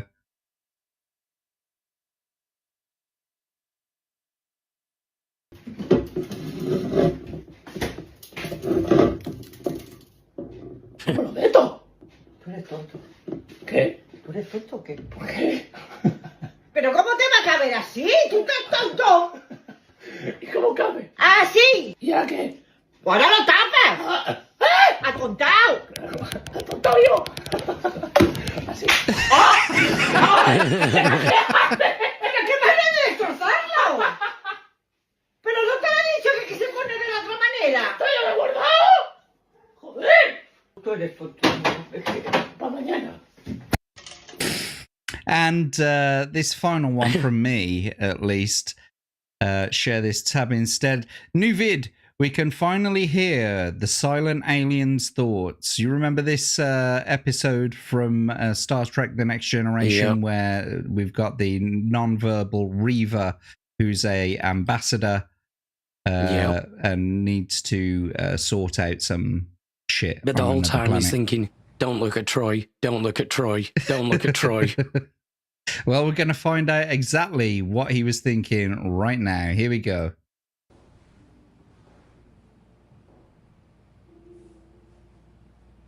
Riva?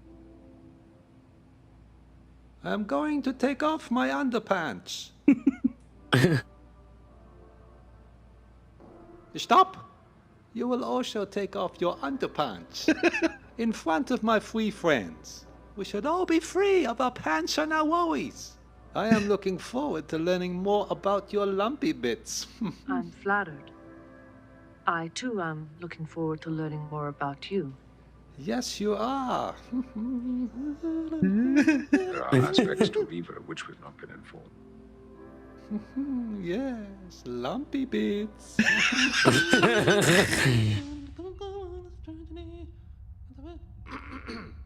I can smell balls. I will walk over here.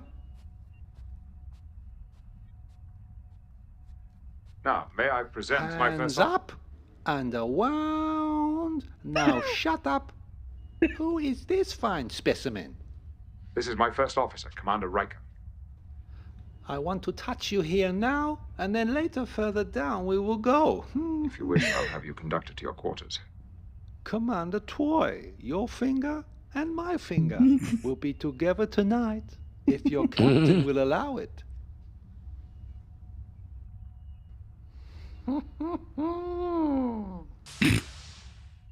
So, you know, I have something I must bury deep inside you. You mean some emotion buried deep within your psyche? Exactly what are you feeling?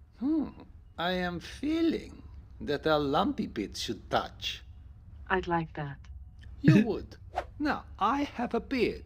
It is both larger and more ginger. It is clearly superior to Commander Riker's beard. I do not understand what you mean. Last night, Commander Troy was comparing my beard with Commander Riker's. We must know who has the better beard. Data. Unknown, sir. In any case, whatever the reason. In any case, whatever the reason, no one asked you, pretty boy. I think I'm done here. Is there anything else, Captain? No, this is entirely for your benefit. Okay, let's go. You can't tell by the way I use my... Yes, of course, the meeting is adjourned.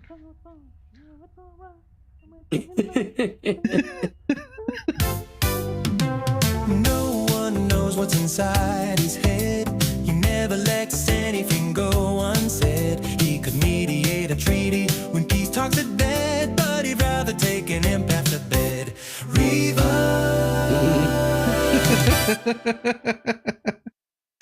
So that's all I've got this week in memes. You've got some yourself, Abe?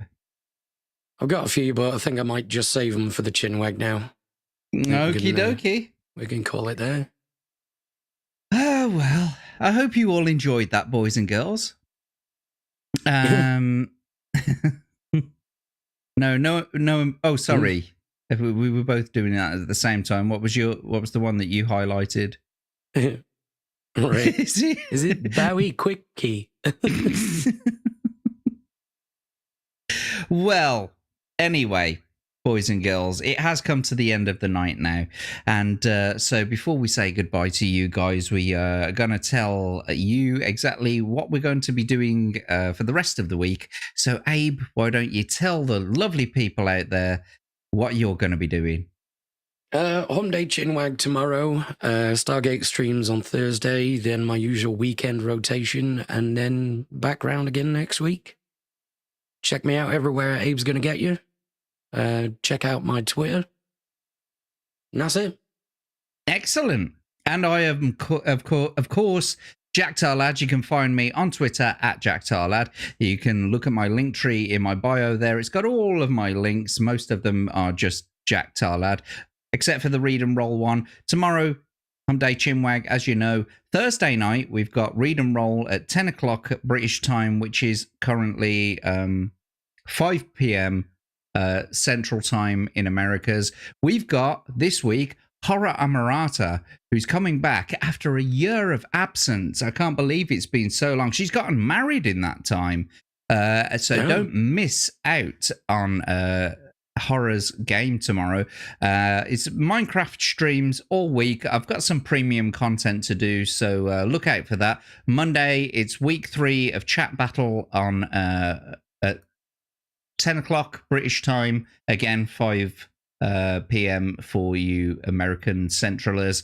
And then it's back here for Tuesdays. Thank you to everybody in the chat for being here and for sticking around for so long. It's longer than usual, isn't it? It's like about 3.5 to 4 hours long, this episode. 3 hours 45. I think it's actually our longest one. It is. It is indeed. But nevertheless, thank you to all of you. And I guess there's only one thing left to say, and that it's piss off from him. And it's a fuck right off from him. Take care, everyone. Bye.